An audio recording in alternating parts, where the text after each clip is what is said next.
Good morning, everybody. It is Sunday, January the 14th, 2024, and I hope you all are doing incredibly well. So I know, look, there were so many lives last night that went into like 2, 3, 4 o'clock in the morning. So we may not have a lot of people that are, here ready for more YouTube, but we can talk about, some of the things I want to talk about. So I'm going to talk about Savannah Soto and Matthew Guerrero and Fabian. But I also want to make note of, have y'all seen where Chad Daybell, his attorney, John Pryor, who I think is sketchy. The man is sketchy. Am I right? So I think it is incredibly interesting. We get to January, we're looking at a trial supposed to be starting in March, right? When it's supposed to be March. And he decides that he can't represent Chad anymore because, it's a death penalty case. He always knew it was going to be a death penalty case. He did do it on purpose, Diane. I totally agree. Here's what I think, because I think the guy is slimy, smarmy, any other S word you can think of. I think it was 100% about getting that house and that land. I think that's all he cared about. As soon as he put in enough hours to justify billing and having the full value of the land put into his name, that was it. So essentially, he robbed Chad Daybell's children from, what would have been their inheritance, right? Now, don't get me wrong. I'm not saying, that they've been wronged or anything like that. I'm saying that Pryor should be looked into for unethical behavior. That's what I think. I think it would be highly unethical if you know that you're not capable, qualified, experienced, having the proper experience for a death penalty case. If you're not a death penalty attorney, if you don't have the funds to bring on board a death penalty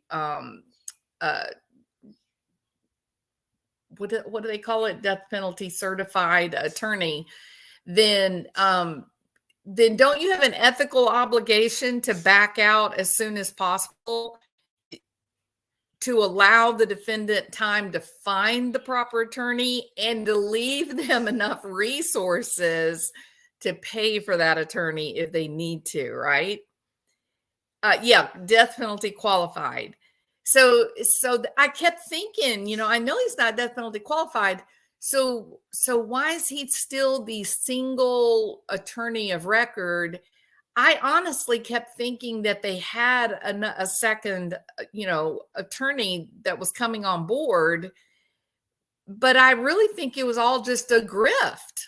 I think it was just a good old fashioned YouTube grift, if you will.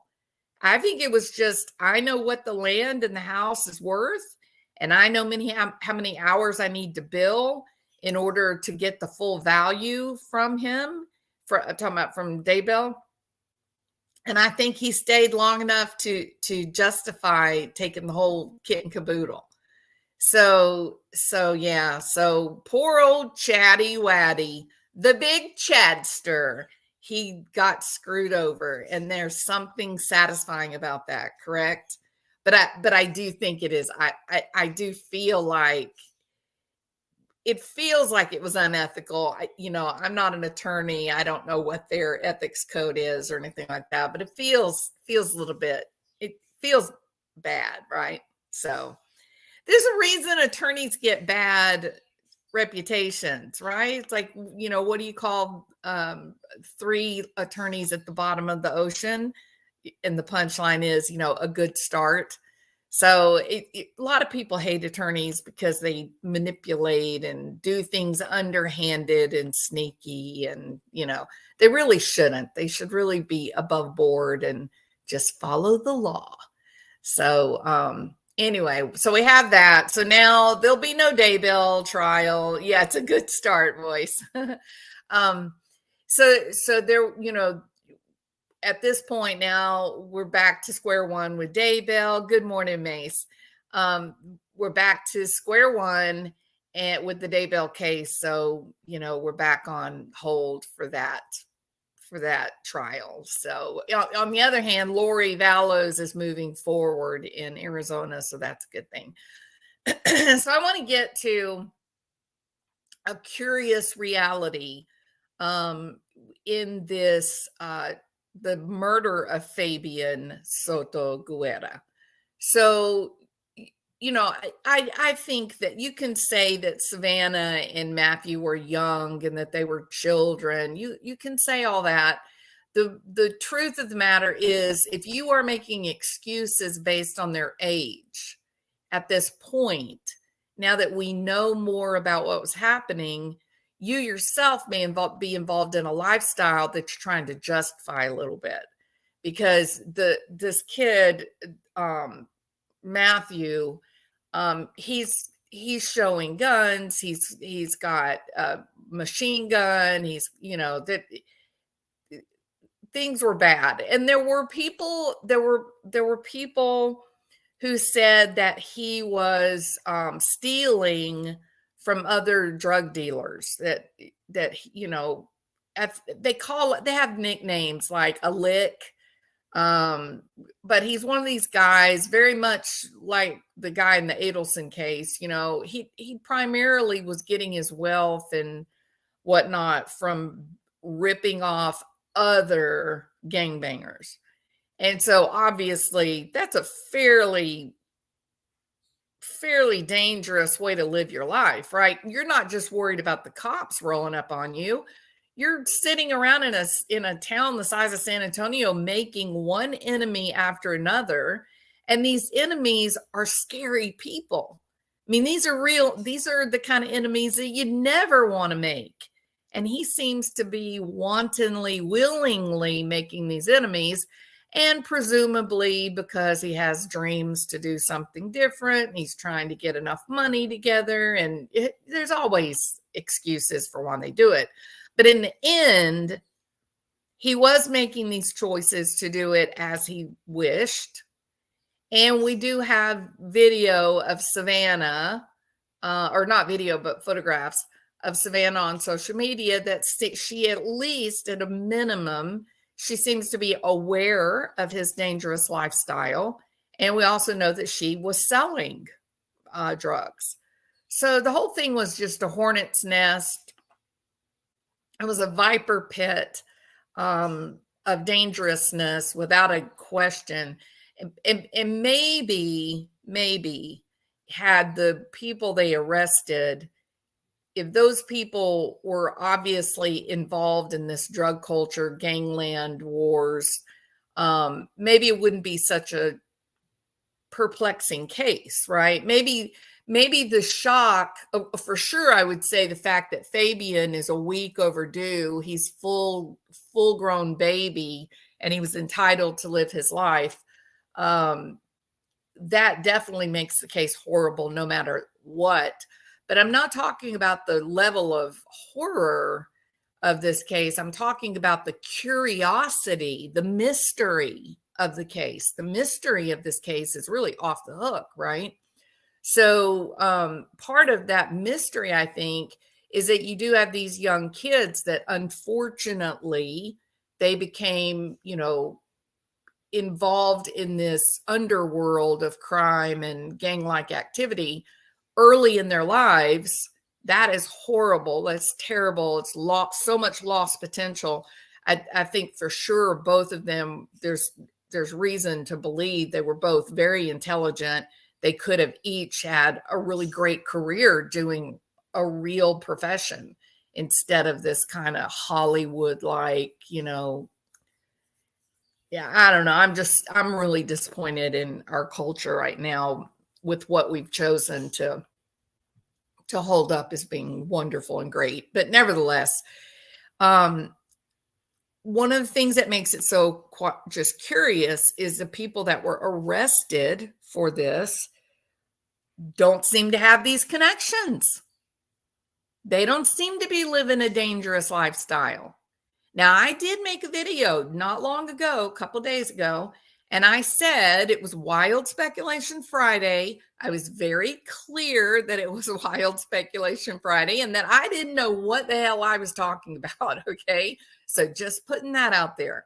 But, with speculation, there is this fact, this reality that the big drug runners, they are not living these ostentatious lifestyles.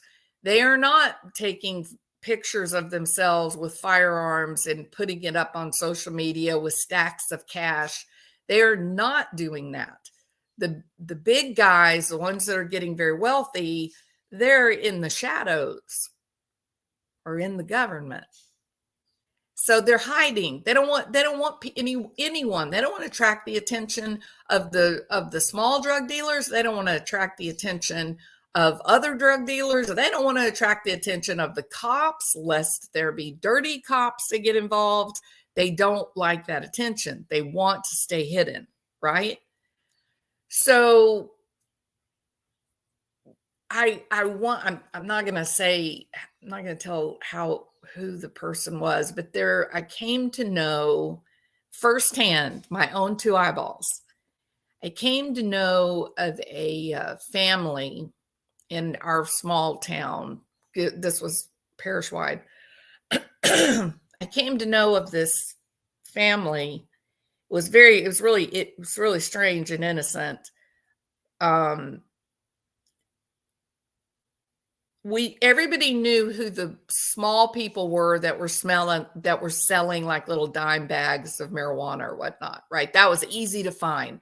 It was usually young people in their 20s, maybe early 30s. And everybody kind of knew who those people were that were selling, but you never really knew who the big people were. And by accident, being with one of my friends one day, and we ended up going up to her grandfather's house. And it turned out her grandfather, who was a business owner, he owned a ton of land. And he was a member of the board of the business council in town. Everybody just thought he was a good guy, just a regular good guy. And they had brought in a horse trailer, and it was stacked to the top. It looked like hay. But then once they removed a couple of bales of hay, then they just started taking out bags of marijuana, like just bags and bags and bags and bags. And it was just crazy. And I was sitting in the car and I was watching this. My friend was in her grandparents' house and I was watching this and I was thinking, am I really seeing this? This is crazy. So anyway, to make a long story short, that in fact was exactly what it was. And he was the guy. He was the connection.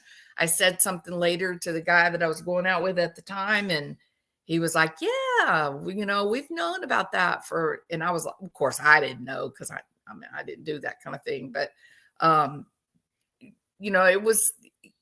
it was a shock, it was strange. So the people that are actually bringing it in, the bigger shipments, the ones that are bringing it in before it gets distributed in smaller chunks,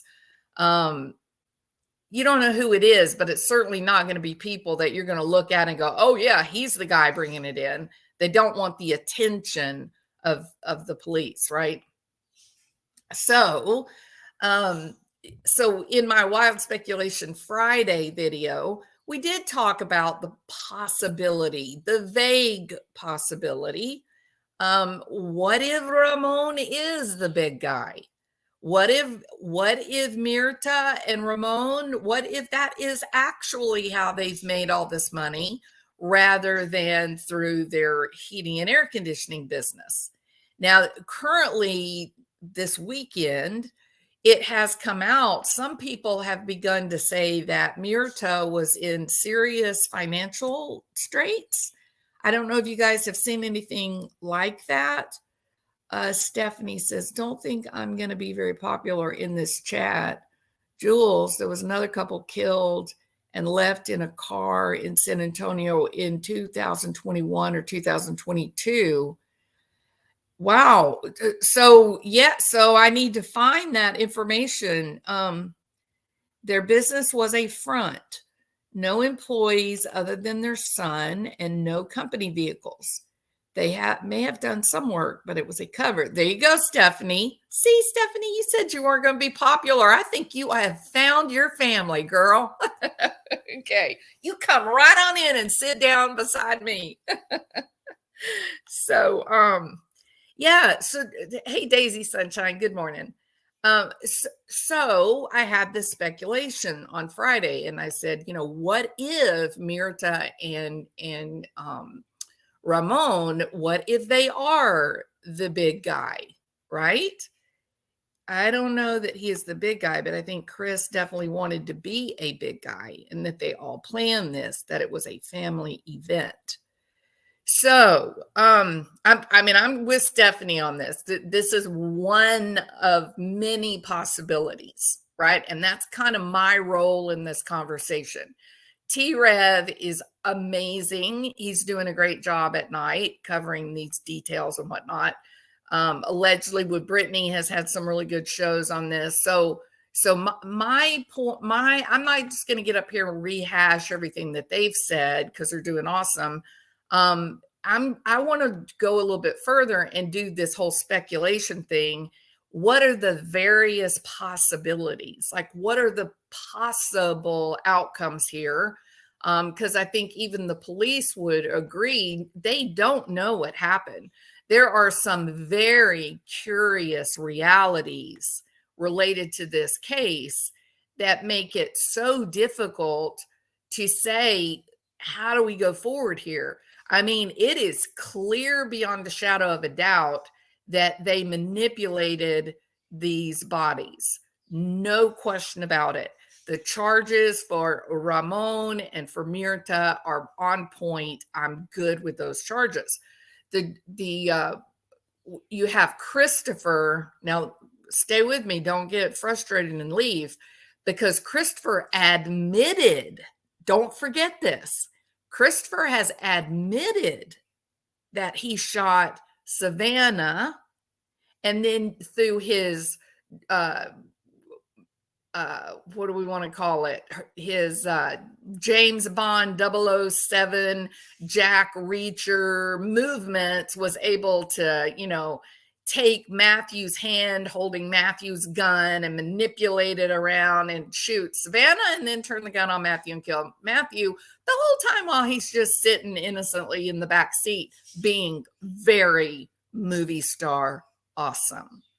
That's the story he told.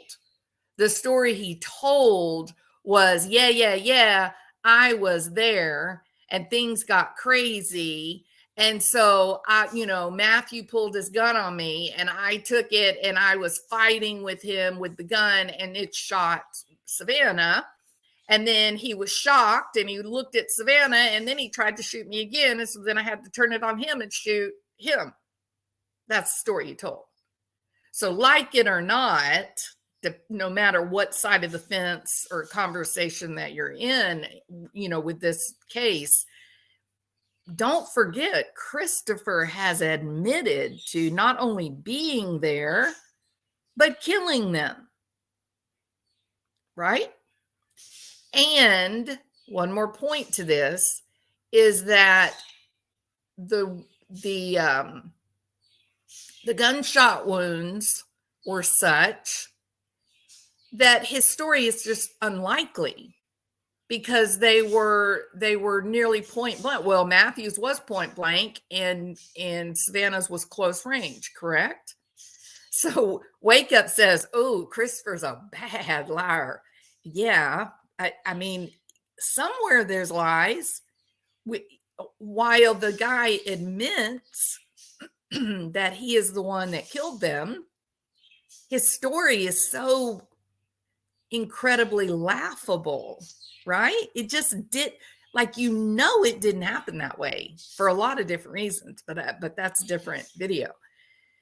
So those are kind of where we are now.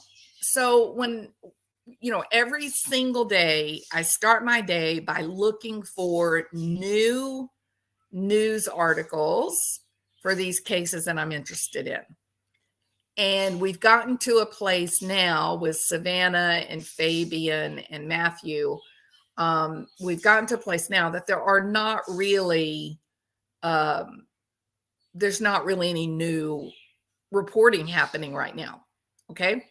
So you look through and you don't see anything new. Even the stuff that was put out yesterday, or like on the 5th, like on January the 4th and 5th, even that, it was pretty much rehashing the same information over and over.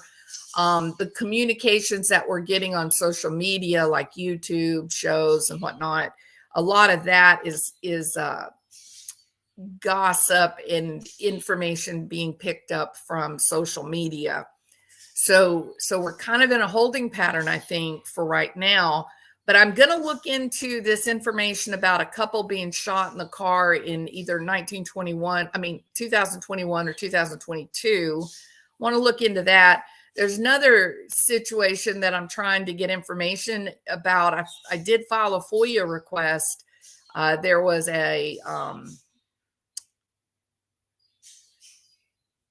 there's 2 convictions about 7 years ago. Not 7, let's see, about 6 years ago. 6 years ago and the person is serving time. That is interesting. So I'm waiting on that information. I'm not going to talk about it till I get it, because it may be a completely different person. I think it was a family event and planned, and had talked about it more than once. That just doesn't make sense to me. Savannah would have been the easiest to subdue. So you would take out the strongest threat first. He is such a bad liar. I think Chris did this on his own. He called his dad and brought mom along. Well, Alma, can I say something? I think you have such a kind heart. I think you're such a kind person. I think sometimes it's hard to see the real evil, maybe sometimes. There's a lot of reasons why Christopher's story doesn't work. And if his story is wrong, if he is not telling us the truth, then you have to open your eye. You have to open your mind to other possibilities. And because his story is simply not real, like it just isn't, there's not, the probabilities that what he said was accurate is so low that you're left with some real facts. And one of those real facts is, I don't think Ramone Guerrero, or not Guerrero, Preciado, I don't think that he physically, he's in very bad condition. And I don't think that he would have the physical prowess to be in hand-to-hand combat with someone like Matthew, who is lean, he's young, his limbs are long. He would be a force to be reckoned with. He'd be like a little bee climbing all over you if you were trying to wrestle with him. And Christopher's a little bit, there was an interview that was done with a local named Thomas who went to school with Christopher. He said that Christopher had always been kind of chunky, not really athletic. So there's some, it is very difficult to believe that, either Ramone or Christopher would really have been able to manipulate Matthew physically to this story that he gave. I just don't think that's reality. And it is a really hard belief that they killed Savannah first. But again, what you said, you would take out the biggest threat first, and Matthew would definitely have been the threat, right? So it's so curious. I'm telling you, this case is filled with curiosity on so many different levels. Mom and Dad definitely knew before they arrived and met with Chris. He had no reaction to two dead bodies with his son. No, he just jumped out and like he just jumped out and looked in the car. It does look like maybe he leaned in to do something, maybe check pulse, or I mean, I don't know. I have no idea what, but it does look like his head was in the car for a little while. I mean, if it was wild speculation Friday, I would say this. Well, in fact, I think I'll save that for Friday. Yes. Okay. I'm going to save that idea for Friday. Thank you, Stephanie. I have my topic for Friday. So thank you. And it is related to Ramone not showing any hesitation, not showing any shock, being perfectly aware of why they were there and what they were doing. And whoever was sitting in that damn car in the truck, they also were not shocked because they were waiting to pass over the rag.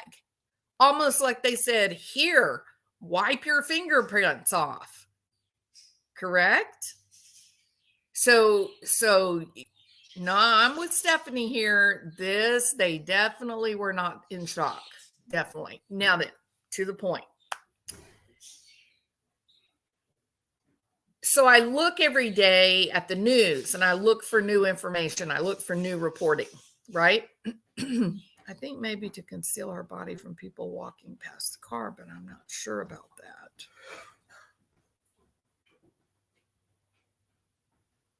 Why the baby seat was in Savannah's lap. Oh, yeah. Yeah, exactly, Critter Watcher. They knew that there was a rag that was going to be needed, and their job was to be ready to toss it when it was time for the rag. 100%. When it was ready to close the door, you had to wipe the door off. Yep. All right.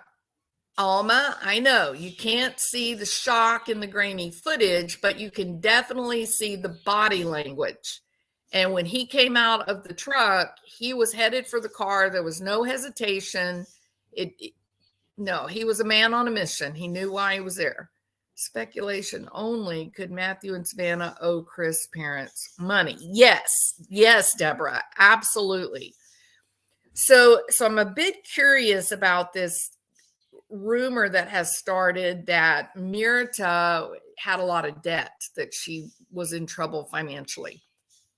And I haven't found anything real, like evidence, like anything that would show that they were someone even said they thought the house was in foreclosure. That is impossible because the house was part of an estate that gave this house to Christopher when he turned 21, right? So why would they be foreclosing on a house? I think that may be just some people that were speculating and then rumor picked it up and now it's become part of the rumor mill. I haven't found anything like by a legitimate journalist or publication. I haven't seen anything like that. So I'm inclined to not believe all of that yet. It could turn out to be true, but just yet not willing to believe it. But here's what I do want to do. So, and they could have gotten that second mortgage. Yes, Robin. But again, let me ask you this question. Why would they do that during a period of time when interest rates are incredibly high? So I'm not sure I believe that either. I don't think so. Ramone is a business guy. Why would he say, oh yeah, sure, Chris, that's a great idea. Let's take out a loan on a house that's completely paid off. Be really weird. JLR found records from court for debt for Mirta. I'll look into that Midnight Mystery. Thank you for telling me. I'm definitely going to go when I finish here today. I'll go over there and see what I can learn about that, because that could change things. but again, are we talking, what kind of debt are we talking about, Midnight? Are we talking about a couple $1,000s? Because if that's the case, then maybe killing Matthew would do it, because apparently, according to Matthew's own family members, he walked around with thousands of dollars in his pocket. That was kind of part of his big baller, gang banger kind of persona. But he's not walking around with $100,000 in his pocket. He doesn't have enough pockets for that. That's a lot of damn money. So I don't know.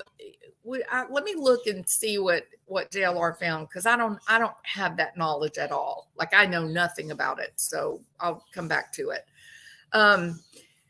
So there being no new news being reported, nothing new coming out. So what I did is I went to the old news. I went back to the very beginning. I went to the reporting that was in the early days. And I do recognize that in the early reporting is often not accurate because of the whole, fog of war, where there's a lot of emotions and there's a lot of, confusion and whatnot. So I get all that. But there are some incredibly interesting things in the earlier reporting that has fallen out of the daily conversation about the death of Fabian. And so the first thing I want to relate it back to, I want to talk about family members and their curious reports to police. I think what we all remember that is huge. I mean, you can't follow this case and not keep this fact in your mind. And it is the fact that the mother, I'm talking about Matthew Guerrero's mother, that she claimed that she talked to them on the 21st, which was Friday, and that when she went on Saturday she went to their house. No, I'm sorry. That she talked to them on the 22nd, which was Friday. And then when she went to their apartment on Saturday, which was the day that Savannah Soto would have been going to the hospital to have baby Fabian. Okay. That Saturday was the scheduled induction. And the mother of Matthew said that she said it to the police and she said it to the reporters. She didn't misspeak one time. She said it multiple times. And this is important, that on the 22nd, she saw them and talked to them. And on the 23rd, which was the day that that Savannah was scheduled to have the baby, on the 23rd, when she arrived, there was nobody home. Nobody answered. And now we know that's simply not real. It's pure fantasy. It didn't happen. That is not real. And you can say, well, maybe she got confused on the days, right? I mean, that can happen, especially older people that are not working. They can lose track of time. I don't mean like in a big, huge way track of time, but if you're not working and you don't have little kids that you got to keep up with school, and there's not some real outside reason for you to stay aware of your day-to-day schedule, it's fairly easy for the days to sort of run into themselves. What do you guys think? Have y'all noticed sometimes having to stop and go, wait a minute, what is today? If you've noticed that, put a 1. If you think I'm completely off my rocker, put a 2. I also think the Preciados have gotten away with crimes before, and this would be considered a drug deal gone wrong, and they couldn't be caught. Well, I'm going to tell you this here. this whole thing is heartbreaking, Alma, more just devastating.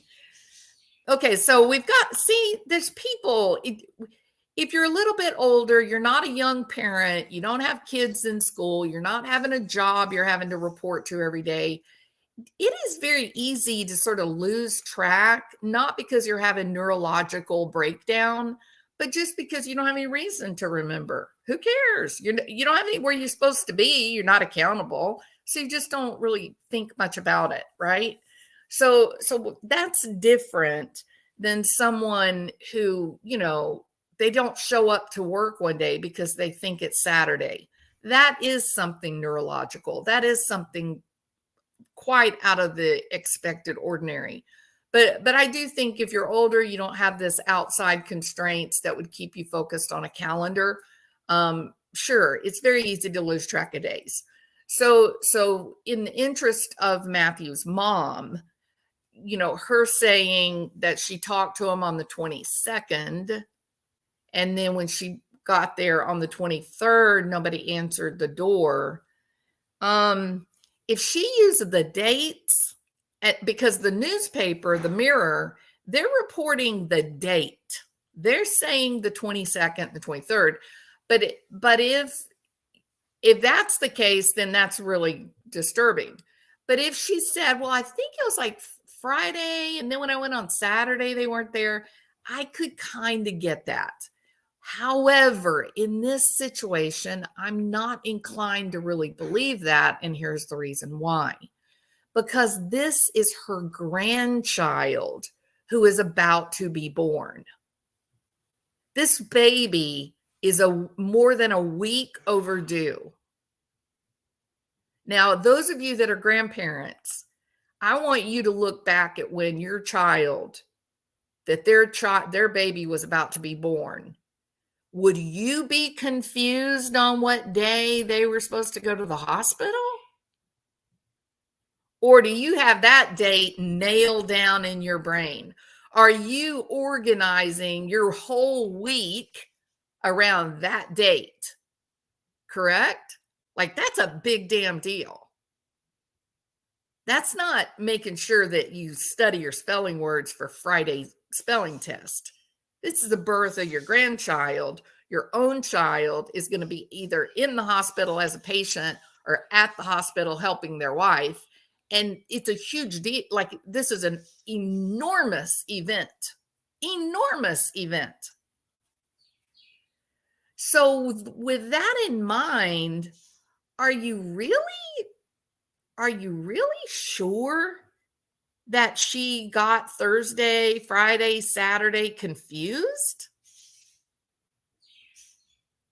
My daughter just had her first baby. Congratulations, Stephanie. This New Year's Eve. One reason the story got me. Absolutely. And congratulations to your daughter, because she got an amazing tax return. Okay. Because she still, if that baby was born New Year's Eve, she can still declare those taxes for the whole year. Okay. Little side note there. Okay. So no, actually, I'm not inclined to believe that she got confused on the days. Kat keeps on. Welcome, Kat. She says, I know I've rarely gotten a wrong date or number in my mind before. I wonder if this just gets ingrained in the brain somehow, because I tend to continue with the wrong number or date. Possibly, Kat. But again, if you really stop and consider the enormity of December 23rd, the symbolic nature of that day, do you really believe that the grandmother gets confused? I just don't. I just can't believe that. Wouldn't you look at your call log or text messages to the exact day? Yes, Angel, that would be one thing. But the story she tells to the Mirror, I don't know exactly what she said to the police, but the police do say that she said that she talked to them on Friday, and that when she went on Saturday, talked to them on the 22nd, when they went on the 23rd, nobody answered the door.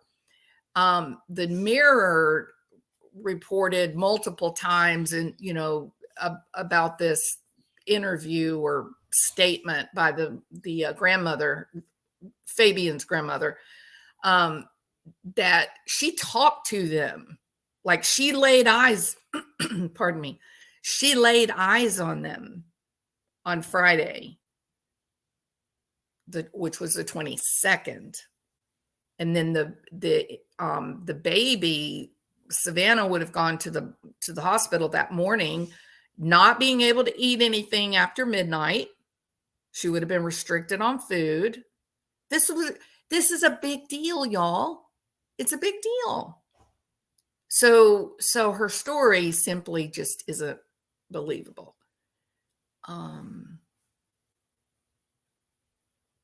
Maybe with everything going on, she could have, but I do understand what you're saying. I had that nailed down. You should not forget that date. Well, I just sent my granddaughter a message saying happy birthday, thinking today was the 15th. Robin, you just proved my point. Okay. Or went against my point, I guess.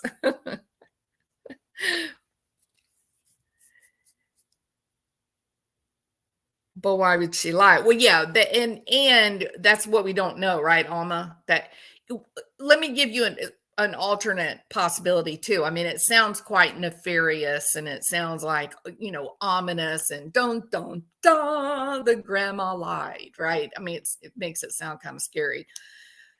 Another possibility is this, and this is something that people in trauma can definitely do. Denial, we all hear about the stages of trauma or the stages of grief, right? And so denial is there's shock and then there's denial, and it's a really critical part of this trauma response or grief response. In some people, I guess the shock is pretty overwhelming, and their brain sort of says, no, this isn't happening. It's not real. I saw one time a person, the police went to the house to tell them that their 16-year-old child had been killed in a car wreck. And the preacher went with the cops to tell the family and to sit with them and help them and whatnot. And the father became so enraged that he forced them all to get out of his house and said that they were playing a joke on him, that he didn't think what they were saying was funny at all, and there must be something really wrong with them that they would want to tell such a terrible, make such a terrible joke. Right? So that's denial. That is where the reality is just so horrifying, like it's just so awful that your brain finds a way to say, no, there's another explanation here. This can't possibly be true. So, I'm not completely saying she totally lied. That is not my point. But I'm saying what she said isn't true. It's not real, but I'm not saying she lied because she somehow had a hand in it. That is not what there are other reasons that she may have convinced herself. Maybe she actually did talk to them on the 21st. And then she said, oh, no, I must have talked to them on Friday. So it could have been just that shock and denial of what was unfolding, right? I mean, that's possible. But the point of what I'm saying is, for a fact,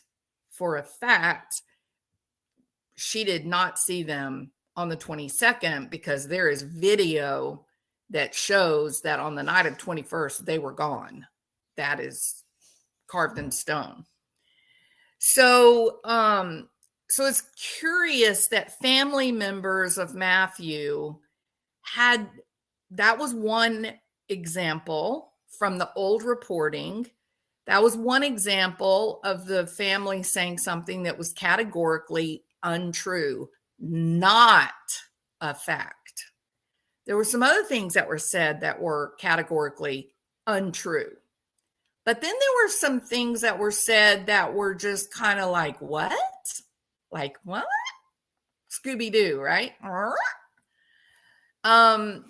Remember too that my curiosity about this posting, that I'm reviewing it on the heels of emerging information yesterday and the day before yesterday of the cops saying that they were trying to nail down how long the car had been there, right? When did, like, yes, we have a camera that shows where they're meeting up there, but then they all drive off. And we don't have a camera of the final parking spot of the car. So did they meet up and then drive off somewhere else and then come back 2 or 3 days later and leave the car? Because it's quite hard to believe, especially in an apartment complex that large with that many people coming and going. It's so strange to think that someone didn't somehow notice the car. And here's another question I have. Have you guys ever smelled like a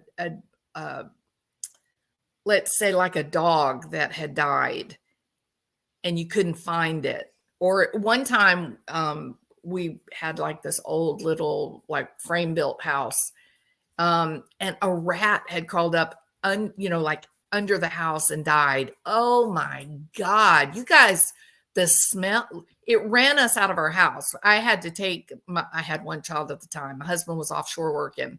I packed up the baby. I went over to my mom and dad's house.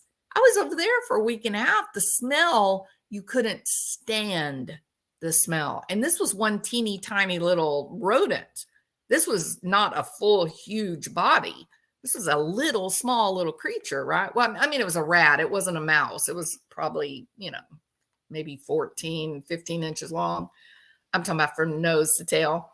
The smell is horrendous. It's like nothing that you can escape. It's terrible. It's no tolerating the smell. You don't tolerate it. It's unbelievable. And so the idea that car sat there during what was the worst part of the decomposition phase and no one got curious. I mean, when the bad smell started at my house, I was like, wow, what is that? That is gross. And then I thought, well, maybe it'll go away. Maybe we live right by the woods. There were a lot of forests where we were. And I said, well, maybe something died out there. It'd be better tomorrow or whatever. Well, the next day it was just 10 times worse. And I was like, this is not something that is manageable. And then left. And then finally, when my husband came home from work, he crawled up underneath the house and found it and, put it in a trash bag and got it out of there. But you know what? It still took days and days of cleaning. And it was like it just got into the smell got into the plastic or the fabric of everything. It was awful. It was a terrible experience. So I don't believe, not for a minute, that car sat back there for a week and nobody smelled anything. I just don't believe that is possible. I do not believe that's possible. And I'm going to tell you this too. When you smell that smell, you go in search of where it's coming from. You're like, what in the heck is this? And you start searching and looking because you're thinking there's got to be like a dog or a cat or something. You got to figure out what it is. And those of you that are country people, you know what I'm talking about. So it wasn't just the people in the apartments. There was a privacy fence, but there's homeowners right behind the privacy fence. Correct? So there's homeowners right behind the privacy fence. Were they curious about the odor? Did they stop and go, wait a minute, what is this? Like, what could this be? So they're going to be able to talk to someone and find out, did you smell anything? Did you notice anything? Did you see a car? Like, how long was the car there? Remember, we know that Ramone and Mirta and Christopher all came together in front of that camera, but they drove off. Don't forget, they drove off. We don't know at what point the car was parked where it was ultimately located, a week or so later. We don't know when now we assume, or I do anyway, I assume that Mirta drove it straight to where it was found and left it right then. That's what we assume, correct? So now with this discussion happening about how long was the car in that location, and nobody called in and said, oh, there's a silver car here. Oh, look, at my apartment building, it's been parked there for a week. No one? Are you going to tell me? Okay, so that apartment complex. Thomas said, who lives in the neighborhood, Thomas said that apartment complex is well known for a lot of illegal problems. The cops are there very often, right? He said there's always something bad happening over there, that it's a little rough. It's a little bit rough. I don't know that Section 8. I don't know about any of that, but that it is pretty well known that, it's there's a lot of bad things that have happened over there. So if you're a police officer, you're not going to drive through that location. Just doing a drive-through, just looking to make sure that everything's on the up and the up and there's no trouble, right? Wouldn't you? So learning about this question that the cops are trying to determine, how long was the car parked where it was ultimately found, as a separate issue from the video on December 21st. And so they're trying to determine, how long was the car there, correct? They don't have film of the car being parked. They don't know how long it was parked there. So you got to ask yourself, did cops not drive through as a normal part of patrolling the neighborhood? Number one. That's number one. The second is, did none of the property owners behind the apartments, because these were fairly nice homes, did none of the property owners smell anything? Did none of the people living in the apartments, did they not smell something? Was no one curious walking around going, what is that? And then once it was determined that Matthew, Savannah, and Fabian were missing, then no one stopped to go, oh, there's a silver car been parked back there for a week. Nobody?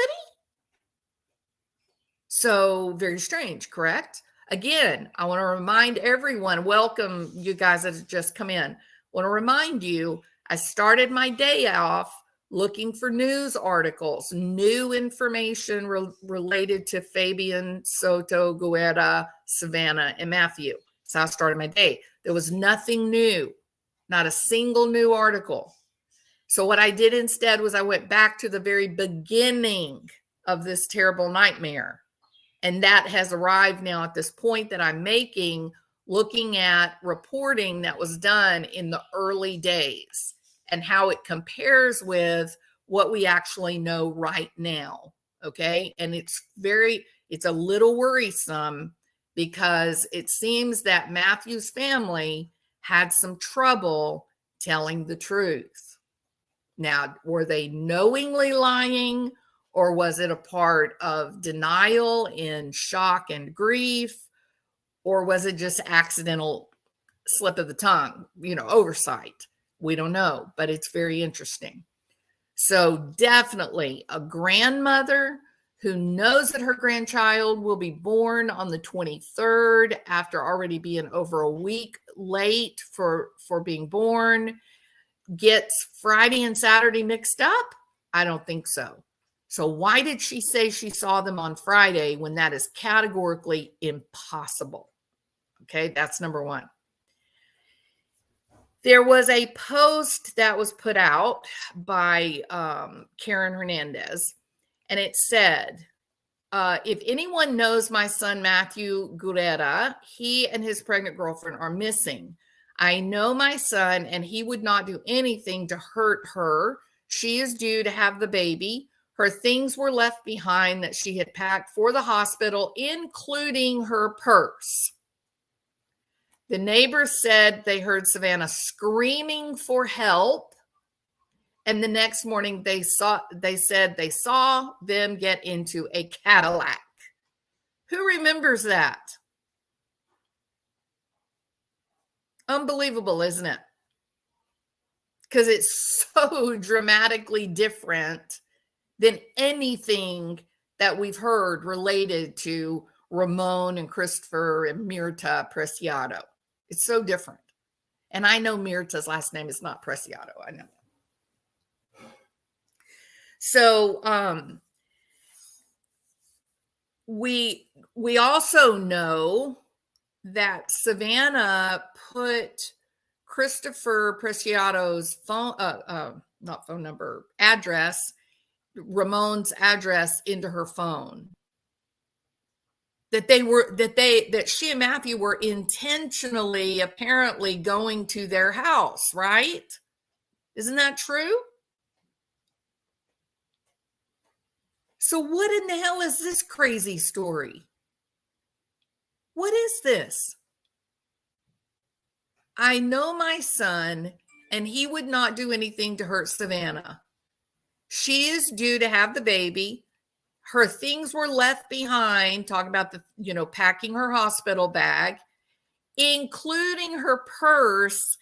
It doesn't say that Savannah's phone was in the purse, but I mean, where do you keep your phone? Most girls keep their phone in their purse. So that's so hard. It's so weird. It's crazy. So there is this report that Savannah is screaming at night. The night before she goes missing, apparently. So she's screaming. And then the next morning, someone says that they saw Matthew and Savannah get into a Cadillac.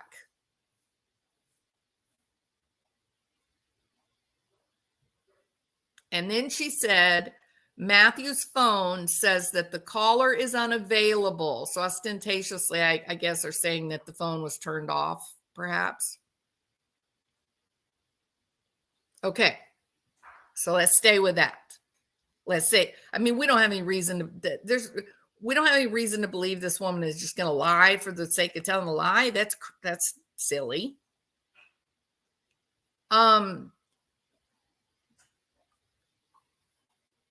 Savannah screaming. She and Matthew, she most notably, she's forced to leave the house without her purse. But apparently somebody has the phone because someone is going to put in Ramone's address into the phone. And then they're going to actually go there for 4 minutes. For 4 minutes, they were at Ramone's house. Okay. So they are then forced into the Cadillac. Matthew and Savannah are forced into the Cadillac. The car was not at their apartment. Okay, wait a minute. So you're saying that people at the apartment, people that live with, around Matthew and Savannah, they're telling you guys, and notably, I guess, the police, they're saying, no, we heard Savannah. We saw them be put into the Cadillac, and their car is not here. What do you think that means? does that mean that someone else is involved that drives a Cadillac? That Matthew and Savannah were put in the Cadillac and Christopher got into their car and drove it around to meet Ramone, and that there was nobody in the car? Is that what that means? Because we know this. So there's apparently two trucks. What I'm talking about, Ramone Preciado. There's two trucks. There's a maroon, kind of ruby colored truck, and then there's the black truck, correct? And the red truck or the ruby colored truck is always parked right there in the same place, right there by where Christopher's car is. That's the normal place. And so it is now believed that the black truck that we see on the video, that the black truck was actually parked at the other house where the heating and air conditioning company was housed. That it was in the garage there, I guess, is what they're saying. So they were making some attempt, I guess, to hide the black truck, or maybe that's just where it always stayed. I don't know, but anyway, so that's kind of. I did see some stuff showing the ruby colored truck, wanting to know why it wasn't in evidence, why it was in the garage, because it wasn't a part of the crime. It's a different truck than the black truck that you see on the camera. But anyway, are we now to believe that because the cops are trying to find eyewitnesses and video and reports of odor, that they're trying to determine when was that car placed there? We assume it was placed the night of the 21st when we first see the video, but are they asking themselves thinking, no, it wasn't there for the whole week. It was somewhere else. Something else happened in the interim between what we saw on video and what we then is discovered where they're there, in the parking lot dead. Was there some level, something happened in between that period of time? Were they transported somewhere else?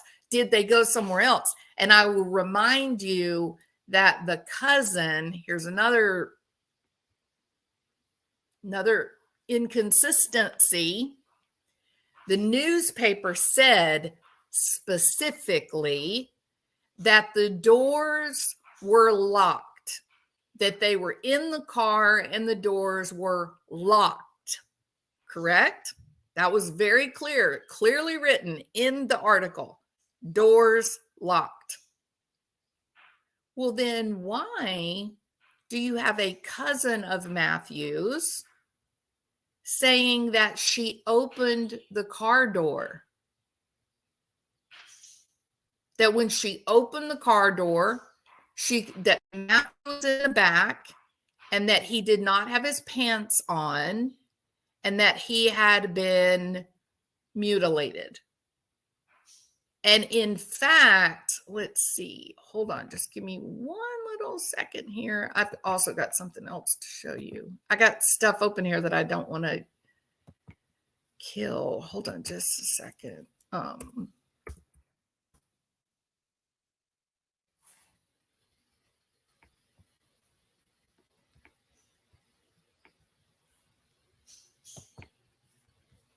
Sorry about that. Drug turf war hit. That was Savannah's sister-in-law that went to the car first. Oh, okay. I apologize if I got that wrong, Juror 13. Okay, so it was Savannah's sister-in-law. What does that mean? That means like one of her brother's wives? Agreed, Deb. Yes, that's what I think, Flower Child. Okay, so Preciado family fully engulfed in organized crime. It was a hit. That they don't want the public to know how horrific this was. Matthew's cousin did say his pants were down and it was gruesome. She said his pants were off, that he had no pants on. And the reason I know that, Stephanie, is because I had that in my mind that his pants were like pulled down. And I thought, well, he was probably in the driver's seat and whoever was in the back seat that shot him, that person grabbed Matthew and pulled him back into the back seat. That's what I was thinking all this time.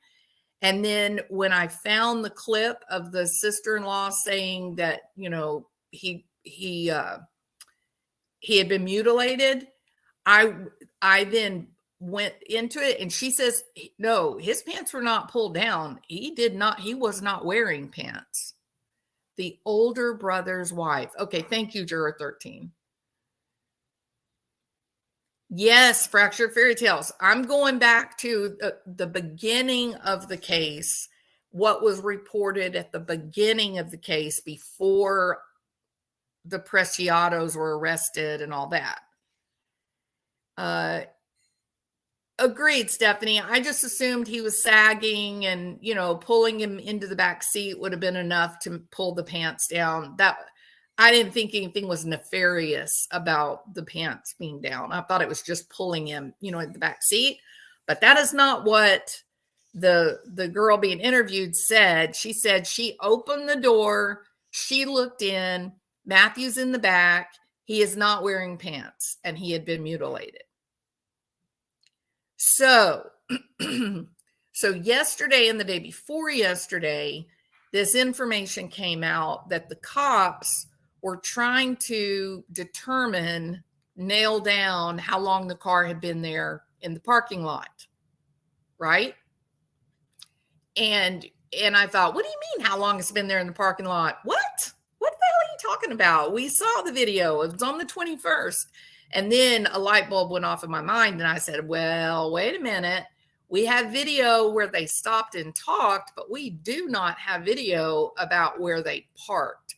There is nothing that shows the car parked on the 22nd, 23rd, 24th, 25th. We don't have that. It's not there, which kind of makes you wonder, well, isn't that convenient that they stopped right in front of a camera on the night of the 21st? That's kind of convenient, isn't it? It's weird. It's the weirdest case, craziest case. So anyway, so now the curiosity, that I have when I started hearing that the cops were trying to determine how long the car was actually in the parking lot, then I think it's very interesting. These earlier reports of this Cadillac, at the time, I'm going to read the whole post without stopping, and then I'll go back and continue to kind of break it down. But let me read the whole thing from start to finish so that you get like a full feel of what was posted. And this was by Karen Hernandez. If anyone knows my son, Matthew Guerrero, he and his pregnant girlfriend are missing. I know my son, and he would not do anything to hurt her. She is due to have her baby. Her things were left behind that she packed for the hospital, including her purse. The neighbors said they heard Savannah screaming for help. The next morning, they saw them, THEM, not her, not Savannah, but Savannah and Matthew. They saw Savannah and Matthew get into a Cadillac. My son's phone says that the caller is unavailable and their car is not at their apartment. So who the hell drove their car away from the apartment, and who the hell was driving the Cadillac? As a mother, I know my son and his girlfriend were taken against their will because my son does what he does for money. He is not an abusive boyfriend. It's envy and those who hate on others who don't need anyone. That have something to do with my son and his girlfriend missing. Please help. If anyone knows anything, let me and his brothers know. Thank you. It's just nonsensical. As a mother, I know my son and his girlfriend were taken against their will because my son does what he does for money. You mean deal drugs? She says he is not an abusive boyfriend. Well, now we have report that he was actually very abusive, and the not only the family, but there's a police report that she was badly beaten, but last December, not 2023, but 2022, she was badly beaten. The cops were involved, and she did not show up in court. And the parents tried to talk her into having him prosecuted, but she wouldn't. So this mother is saying, my son is not an abusive guy. So she obviously feared that he had hurt, that it was like a murder-suicide kind of issue. But the next is crazy. The neighbors said they heard Savannah screaming for help, and that they got into a Cadillac, but their car is not in the parking lot. His phone shows unavailable, but her phone put Christopher Preciado or Ramone Preciado's address into her Google Maps. So that happened. It's envy, and those who hate on others who don't need anyone. I don't know what that means even. They have something to do with my son and his girlfriend missing. Now, the reason that I'm kind of drawing attention to this, number one, I think this report of a Cadillac, Savannah screaming for help in the middle of the night, Matthew's phone being unavailable. What was she telling the truth? Have the cops spoken to those neighbors who said, we saw her and Matthew get into a Cadillac? Have the cops spoken to those neighbors? Of course, we don't have any way of knowing, because frankly, it's not really our business. But I mean, that would be something that would come out in trial, correct? We would learn about it in the trial. But I think you have to ask yourself, why was there so much inaccurate information coming from his side of the family?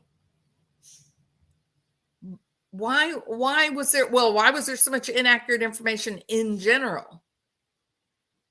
And the cops are gonna know, right? The cops are going to conduct their investigation. They're going to find the facts. So what were they trying to do here? It's a curious set of circumstances. So Juror 13, it appropriately plays the devil's advocate, and says, it was Savannah's mother that started the narrative that Matthew unalived Savannah and was now on the run. Agreed, but Juror 13, we also know that there were in fact court proceedings 2022 where Matthew had really roughed up Savannah. That is true. So if that was your child and she had been beaten up by the boyfriend and you had begged and pleaded with her, don't go back, don't go back, don't go back, and then she does, wouldn't you naturally assume, we all do it, right? Well, a woman goes missing. What do we all say? Immediately you go, oh, well, the husband did it. Oh, well, the boyfriend did it. Immediately we do. Immediately. Because statistics tell us 9 times out of 10, it is an intimate partner that causes these situations. Not always. It's not always that. But, it happens the grandest majority of time it happens. And so the mother was doing damage control against that narrative. I get you, Juror 13. Yeah, absolutely. I do think she was doing damage control. I do think her outright denying my son is not an abusive person, and I believe they're missing because he is a drug dealer. I do think that's what was happening there. But what do you make of the whole Cadillac, Savannah yelling for help in the middle of the night? What do you make of that? Me too, hybrid. Me too. By the way, I hope you guys are staying warm, hybrid Pisces. Terrible cold. Terrible cold.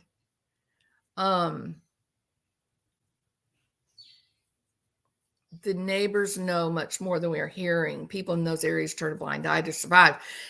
And that brings me to the next point, too. And I think you're 100% right about that. We do have some strange information. We've got Matthew's mother claiming that she saw and talked to Savannah and Matthew on Friday, but they were not home on Saturday, the day she was supposed to be at the hospital being inducted. So that is not true. Just bona fide, simply not true. And we have a family member saying that the neighbors told them that Savannah was screaming for help, and the next day she got into a Cadillac. So we have that. And we also have the fact that the cops have said that she put Christopher or Ramone Preciado's address into her Google Maps on that right before they were seen on camera on the 21st. So there's a great deal of confusion. And now here we are, fast forward, they got 3 people under arrest. The charges, hold on just one second. Charges for Preciado. All right. Okay, so this will be the full list of charges right here. Come on. People are waiting. Okay, y'all, bear with me.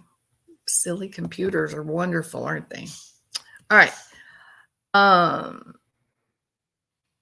We have the official charges for Christopher. That originally he was charged with capital murder and abuse of, they added then on January 3rd, abuse of a corpse and to alter or destroy a human corpse.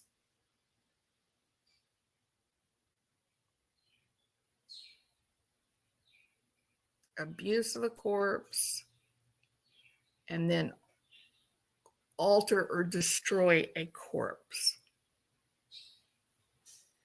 So perhaps the way that reads on paper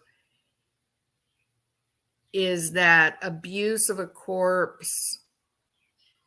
Yeah. Abuse of a corpse would be for Savannah Soto and Fabian simply because they were moved, correct? And then alter or destroy a human corpse would be because of the mutilation.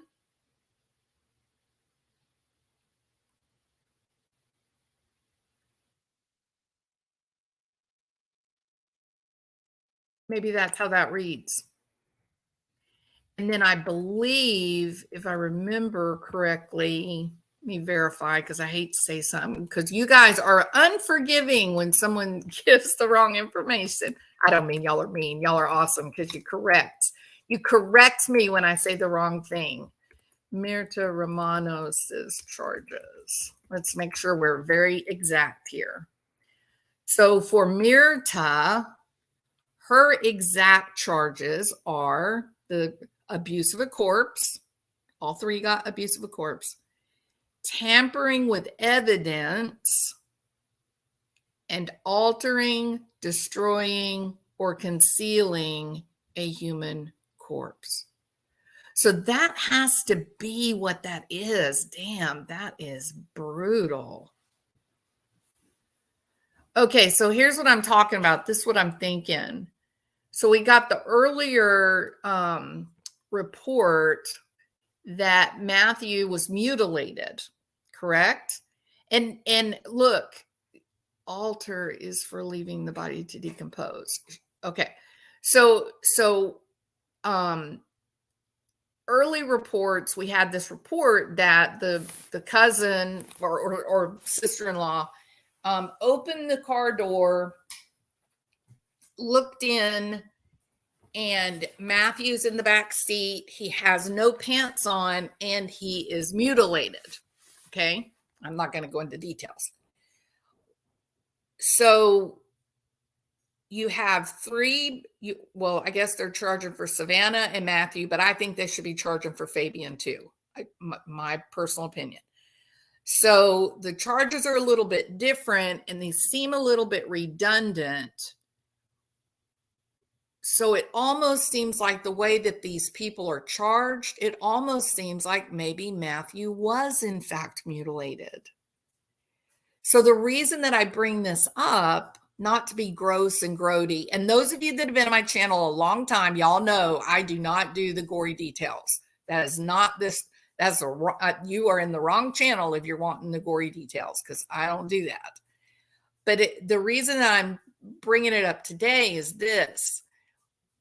We have been, or I have, let me speak for myself, I have been under the assumption that where we saw the cars on the 21st, Ramone met up with them, blah, blah, blah, then they drive away, and one assumes that they drive and park the car right there, and that the car is there in the parking lot from the 21st all the way to the time that it is recovered, correct? More than a week later. And that was my assumption. Then I find out the cops are going around questioning people, wanting to know if they had smelled anything or if they had noticed the car or anything like that. And then I'm saying, well, why are they trying to determine how long the car has been in the parking lot? They've got the video, but they don't have video of the car parking. They don't have its final parking spot. They don't know that. Now you've got to ask yourself, what if the reports of Matthew and Savannah being forced into the Cadillac, what if that is accurate? They were taken away by someone in a Cadillac, and then someone else drove the silver car. Then it really changes the timeline, doesn't it? It really changes the progression of the story.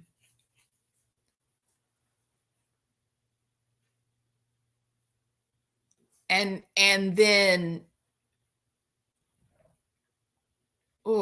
it's too much. I can't, it's a lot. I can't think about that.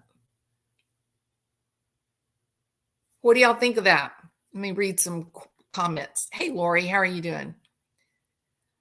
I was wondering about the short time frame. It's so mysterious. Absolutely, Jenny, agree. Welcome, by the way. Jenny loves the mountains like I love mountains. I love the mountains, Jenny. Because when they say they're constantly... No, she doesn't say his pants are down by his knees. She says he is wearing no pants. Stephanie thinks the Preciados are actually involved in crime. What does Christopher's brother drive? I do not know.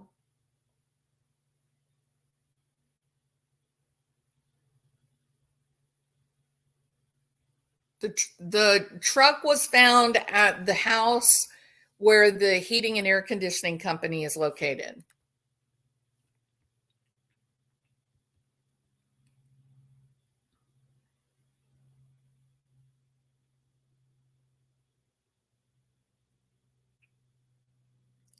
It seems so sloppy in so many ways.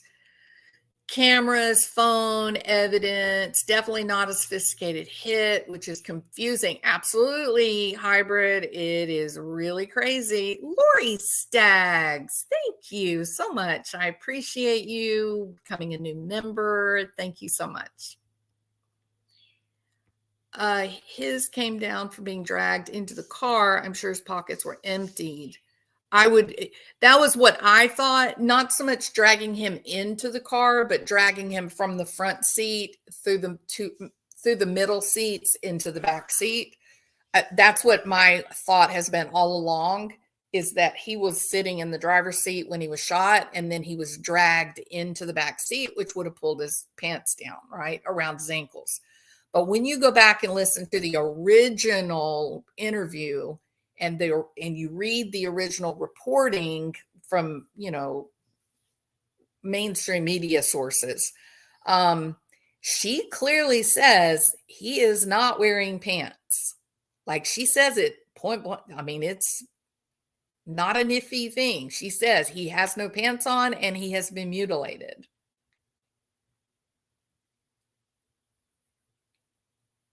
He came down from being dragged into the car. And then the truck was found in the driveway, not hidden at all. Yes, correct. Preciados look like they can barely move. I doubt they were involved in any drug deal. Hi from snowy Norway, Merritt Faye. Welcome.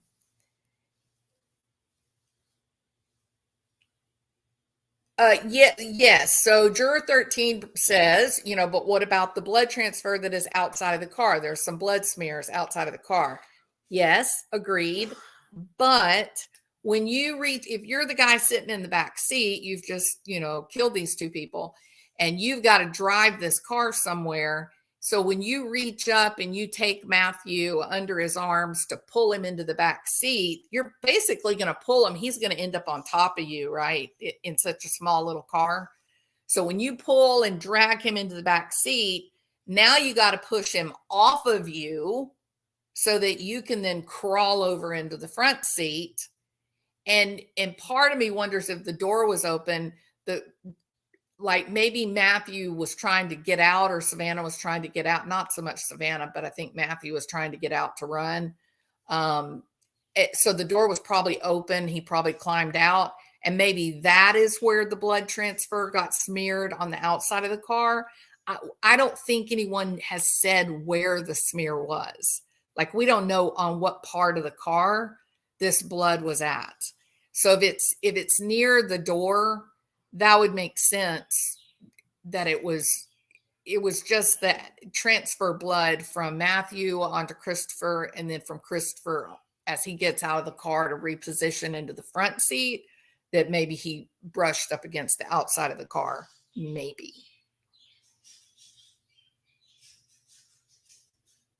I think they were involved in something, maybe not the actual bigger people, because everything they have was GPAS, but scamming and other things. They were hurting for dollars.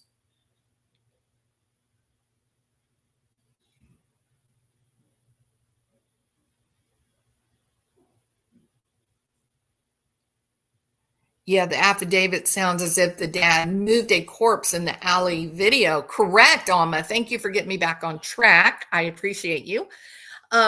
Yeah, so then when you read the affidavit, you definitely get this image in your head, and also the information about Mirta, that Mirta leaves the house alone in the truck, and when she comes back, she's with that all three people come back together.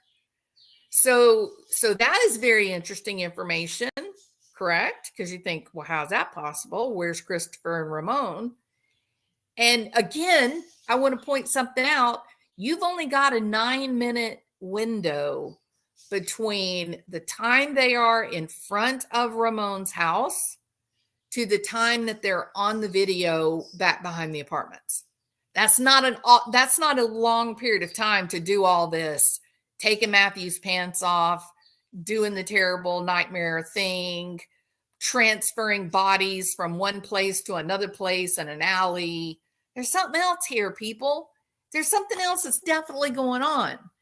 That the cops are going around now trying to figure out how long the car was actually parked there.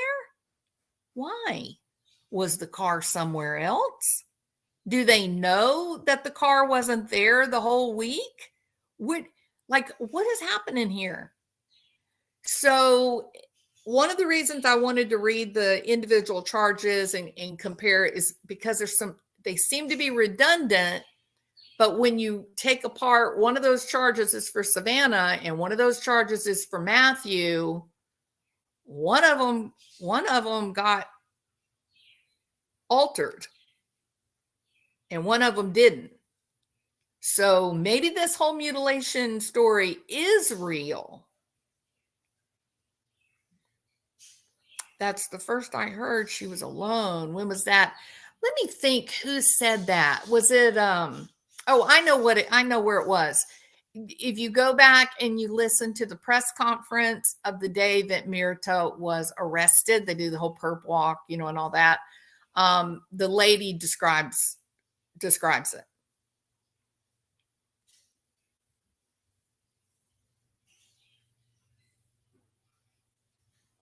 Yeah, the affidavit is different than what was said during the perp walk at the press conference. People have said that the altered charge is the same as moved, or maybe not moved but abandoned, that the bodies were abandoned. So Mirta's charges are abuse of a corpse, and the claim for abuse of the corpse is they didn't call anyone. They left them there. They transported them and just left it. That would be abuse. But then there's tampering with evidence, and then altering, destroying, or concealing a human corpse. And then Christopher, hold on just a second. His is different. Christopher Preciado charges.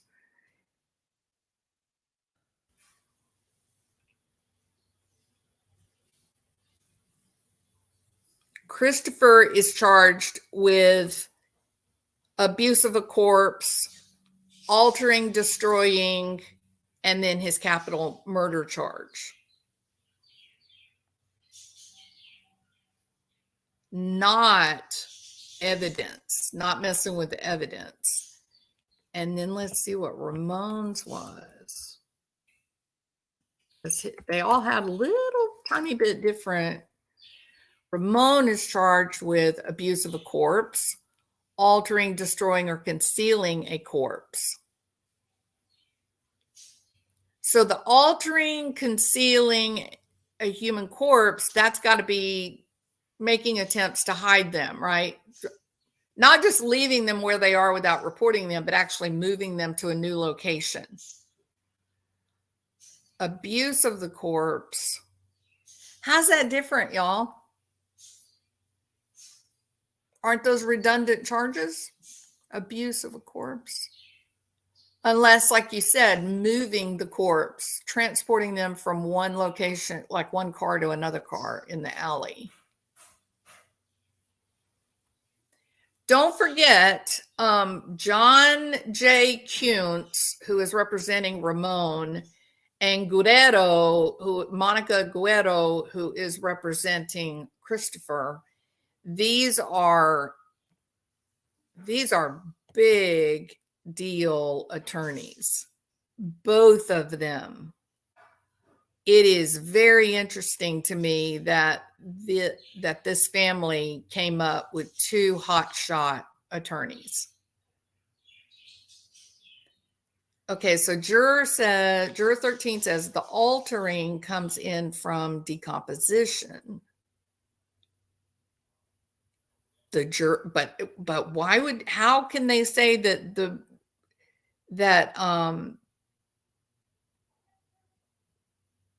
I don't understand that charge.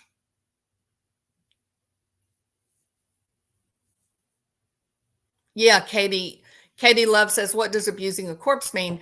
That's kind of the discussion that we're kind of in right now, Katie. All three of them, their charges are a bit different.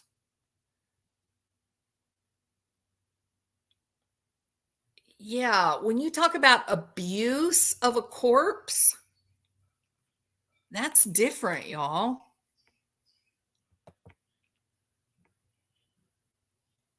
Abuse of the corpse. So let's think our way through this for a second. Ramone and Christopher, they both get abuse of a corpse, correct? But Mirta's is altering, destroying, or concealing a human corpse, and then like messing with the evidence. So I think the standout is abuse of a corpse. So let me do this.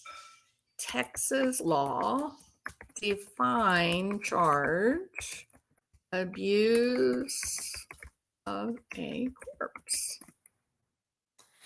Section 4208, abuse of a corpse. A person commits an offense if the person without legal authority knowingly disinters, buries is basically what that is, disinters, disturbs, damages, dissects, in whole or in part, carries away, or treats in an offensive manner a human corpse. Conceals a human corpse knowing it to be illegally disinterred.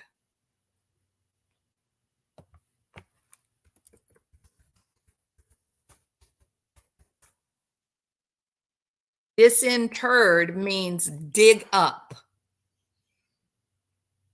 His corpse was disinterred and dumped in a pit. The corpse was dug up out of the ground and then deposited somewhere else. That in no way describes what happened with Savannah and Matthew. Texas Penal Code 42.08. A person commits an offense if that person without legal authority disinters, disturbs, damages, dissects, treats in an offensive manner a human corpse, conceals a human corpse, sells or buys a human corpse, transmits or conveys or procures a human corpse to a place outside of the state, vandalizes, damages, or treats in an offensive manner the space in which a human corpse has been interred or otherwise permanently laid to rest. I think that's it. I think that's the mutilation charge. An offense under this section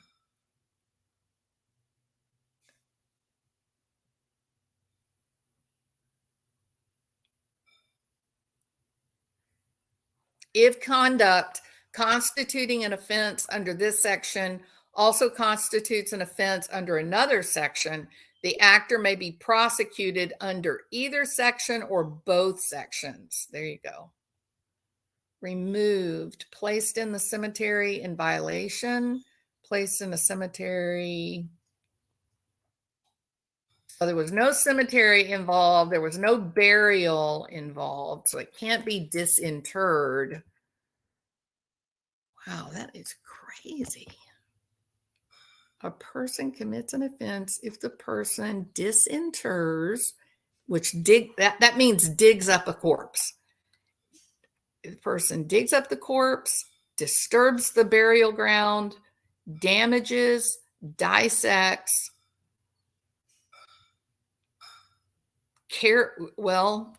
let's see, what is that? I mean, I'm looking at something different. No, they're saying exactly the same thing. If he intentionally and unlawfully digs up, removes, conceals, mutilates, or destroys a human corpse.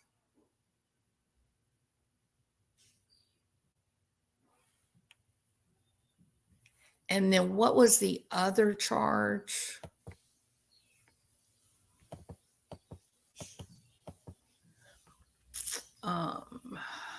Her charge was tampering with evidence, altering and concealing a human corpse. See, that's different. Texas law.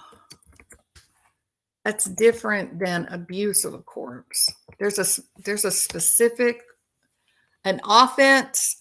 Okay, this is Penal Code Chapter 30. No, not wrong one. Yeah, Penal Code 37.09. An offense under subsection A or subsection D1 is a felony of the third degree unless the thing altered, destroyed, or concealed a human corpse, in which case the offense is a felony.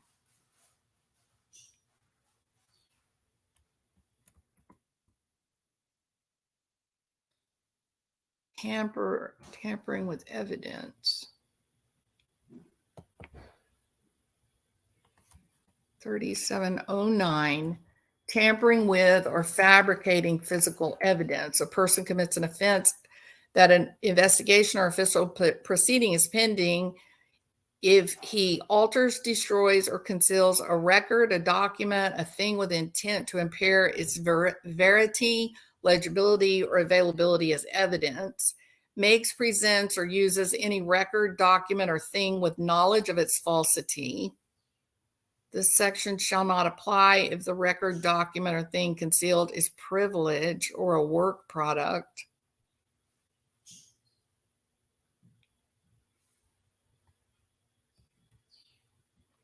A person commits this offense if the person knows that an offense has been committed and then alters, destroys, or conceals any record, document, or thing with the intent to impair its verity, legibility, and availability. Here's one, observes a human corpse under circumstances in which a reasonable person would believe that an offense had been committed, knows or reasonably should know that a law enforcement agency is not aware of the existence of or location of the corpse and fails to report the existence of and location of the corpse to a law enforcement agency. That's why she got charged with that. So isn't that interesting, though, that she was the one who got this charge, but Ramone did not catch that charge. Why? Why was Ramone's, why is it so different?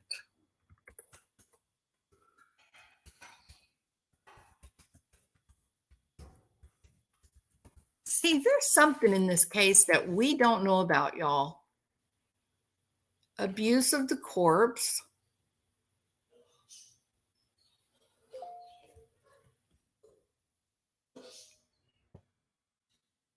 I'm going to the affidavit because this is going to make me crazy. That's Mirta's. All right.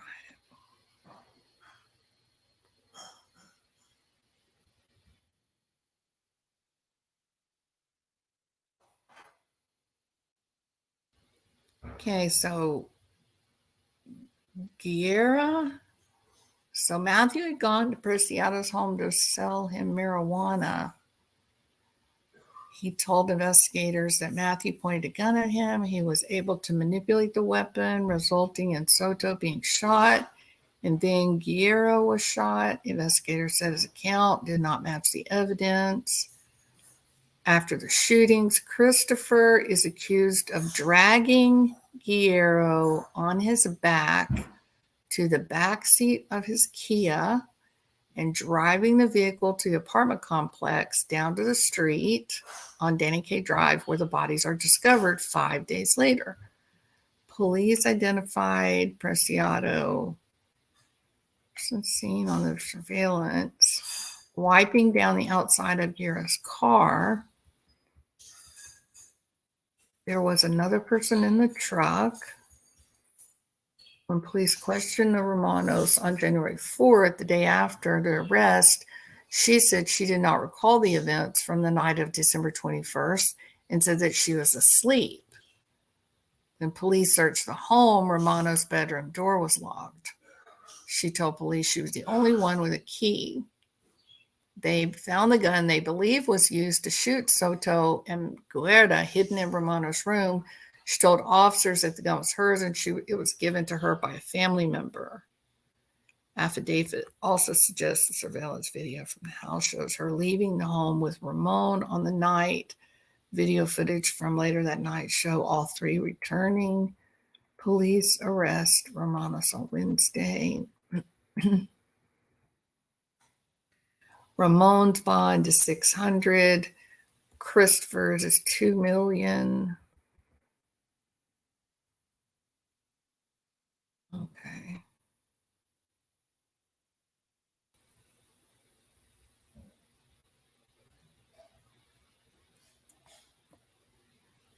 Okay. So yeah, so these charges they're different for the three of them. Definitely she pulled the charges for simply not reporting that she knew that they were dead. She knew where they were. She was aware of where they were. She knew that they were looking for Matthew and Savannah and didn't call. So she got that charge. For some reason, Ramone did not. Maybe because Ramone was arrested and then she kept her mouth shut and said, "Oh, I was sleeping. I don't know what was going on." Maybe that's why she got the additional charge. Maybe. So, they wanted to let him be with his dad too.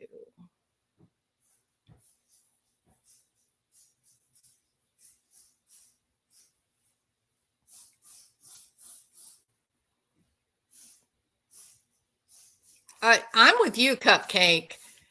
Pretty hard for me to believe, but most are saying that it was against the door. However, it states his back was facing the back door, so not necessarily. I think Chris took his mom's gun without her consent, but people are making it sound as if she gave him the gun. Well, here's what the curious thing related to the gun.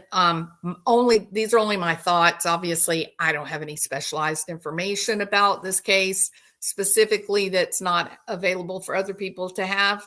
But my thought is, number one, we don't know what the ballistics are. That's number one.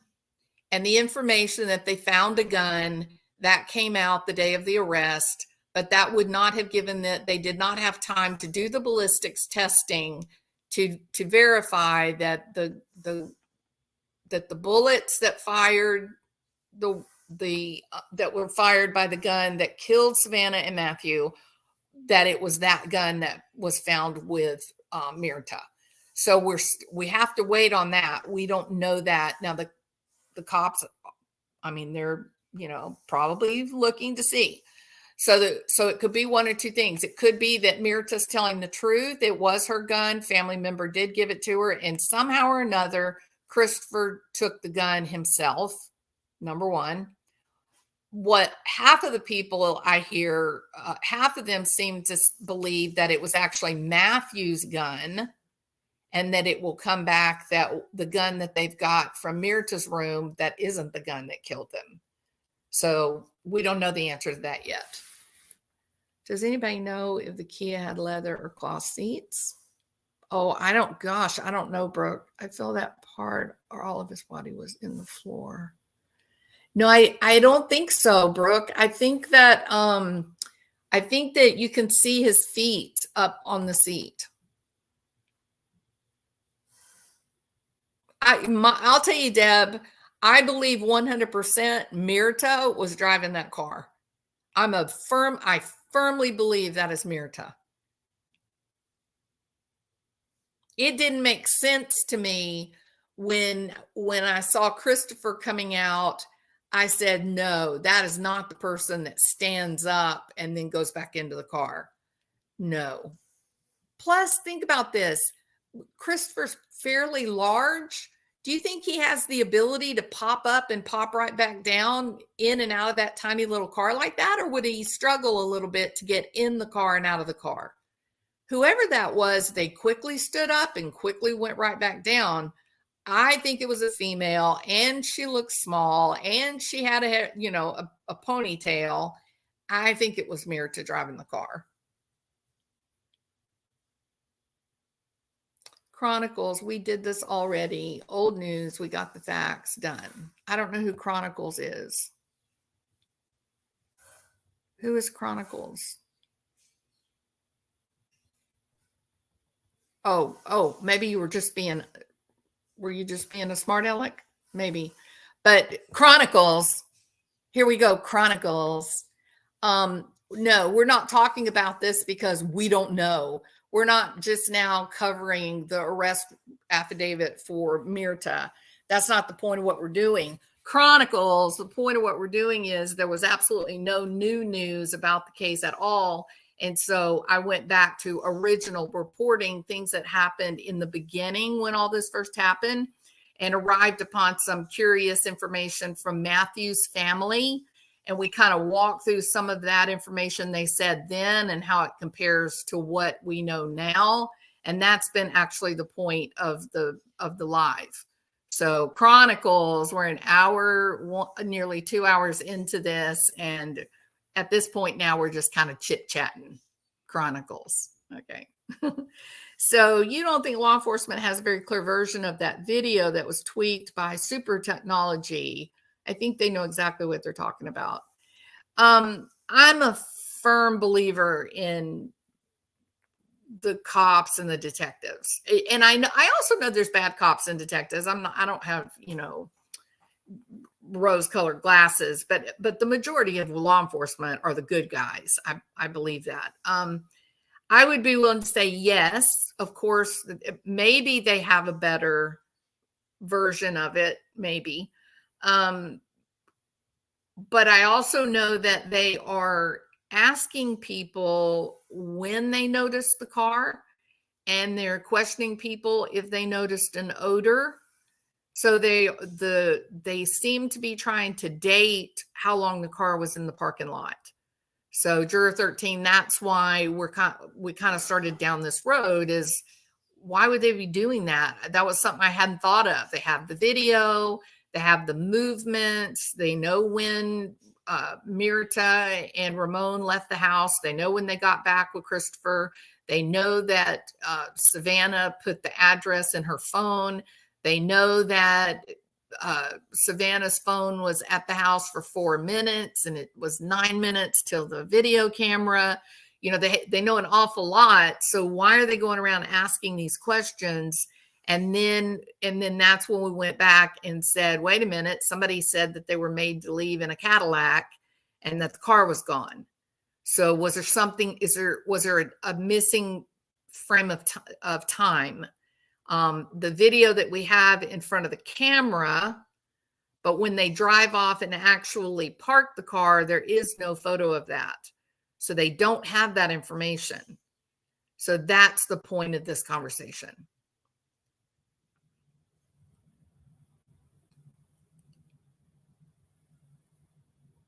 And yeah, and the family member who says that he was not wearing pants and he had been mutilated. Like, how does that match with what we currently know? The story being told about the Preciados is a fairly neat and pithy explanation, correct? And can I say this? If you want to be an attorney, if you want to be the prosecutor going in to prosecute these crimes, don't you want a fairly simple story to tell? Don't you want an easily understood story that the jury is going to follow and not get confused by? Look at Casey Anthony. Casey Anthony is a perfect example of just a case that was presented in utter confusion that led the jurors to go, wait a minute, what? and they let her go, right?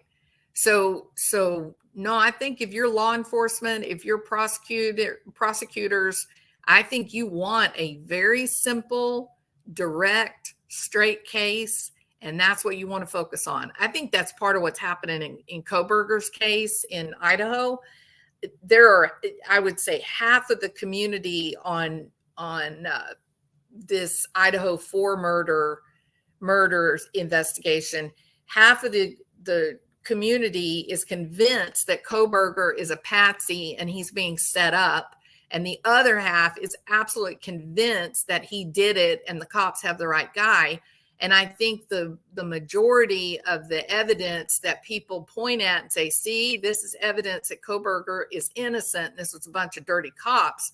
I think the majority of those moments is is moments when the cops are trying not to let things get complicated and weird, like tunnels under the house where they're transporting people through the tunnel. Like, why?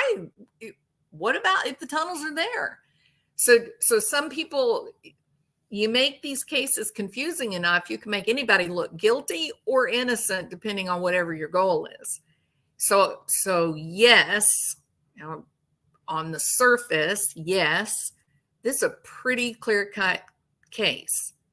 But when you go back to witness statements and you go back to what happened as it's happening before they even knew that they were dead, then it makes you stop and go, but wait a minute. What about this? What about the damn Cadillac? That is not a mistake. What about the mother who says, I talked to them on Friday, which was the 22nd of December. I talked to them, but then on Saturday they were gone. What about that? How are we just going to pretend that didn't happen? It did happen. Those people did say that they heard her screaming. There is video of some young people. They say the word Savannah. They talk about people getting shot in the head. And the problem is that this conversation in front of this Ring doorbell happens before Matthew and Savannah are located. So how did these three young men know if they were in fact talking about this Savannah? How did they know? So there's some weird thing. The candle left burning. Danielle, that candle did not sit there and burn for 2 or 3 days. That's not possible. So there's, yes, if I am the district attorney, I want the current arrest affidavit, nice, neat story, all tied up with a ribbon and bow, no confusion. I don't want my jury confused. I just want to give them real facts and leave it alone. Correct? But what is the defense going to do? And like it or not, in this particular situation, what seems like a situation where you've got two young people that were involved in, a lifestyle of crime, the people that killed them end up with these big, high-powered criminal defense attorneys. How did that happen? Who's footing the bill for that? They were appointed, right? But how? Do you know how many criminal attorney representatives there are in Texas? So how did they end up with these two that are really, really, like we're talking about special prosecutor level, federal crimes? These are real attorneys. So there's something else here. And these particular attorneys, they will create confusion, just like Eaton did. Iris Eaton with the Barry Morphew case, she was masterful at going into the courtroom and creating complete and utter confusion. And when the judge is confused, you're halfway to getting your client off. So these are questions that have to be asked and answered by the individual teams, not us. I'm a nobody. I'm just someone who is, enjoys mysteries, and I get online and talk with other people that enjoy mysteries, and that's what we do. But the defense attorneys and the prosecutors, they will have to answer these questions. Each side will have their investigators that will start asking these questions. How is it possible that you have 3 bodies in a car in Texas? I don't care if it was December. We had a very, very, very mild December. There were days that I was in my t-shirt, not even a sweater or jacket on. Okay. They're out there for 5 days in a parking lot and no one notices it. No one notices a smell of 2 adult bodies. No one? It's very hard to believe. I'm sorry. It's very hard to believe. Not all attorneys are qualified to defend a death penalty case. With that potential, the list is narrowed. So Brooke thinks that, or I'm not, I'm not saying you do, but I'm asking. So Brooke, you feel like that with the capital murder charge, that they knew that this was going to likely go become a death penalty case, and they went ahead and made the appointment for a death penalty qualified attorney. Is that right?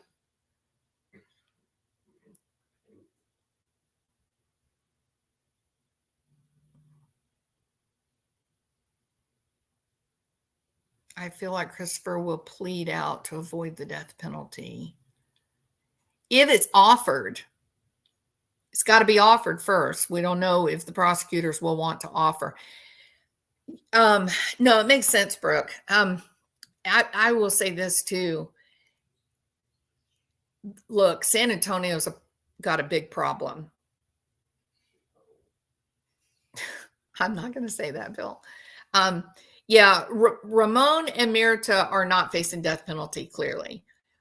At this point, they're not. Right now, they're not. Wow, because we don't believe kids.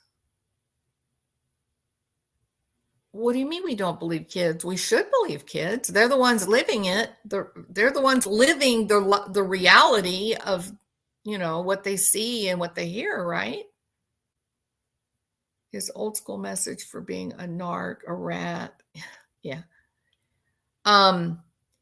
Yeah, that's another layer, Tinkerbell. That is definitely another layer, this issue. And I thought that I was going to include it today in today's discussion, but we're already over 2 hours. And so I don't think I have time for that, but I will talk about that because there were some arrests that were made the week before Savannah and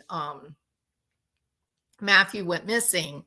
There were some arrests that were made, and apparently Matthew also was arrested, but he got out like the next day, whereas the other ones didn't, and they're still in jail.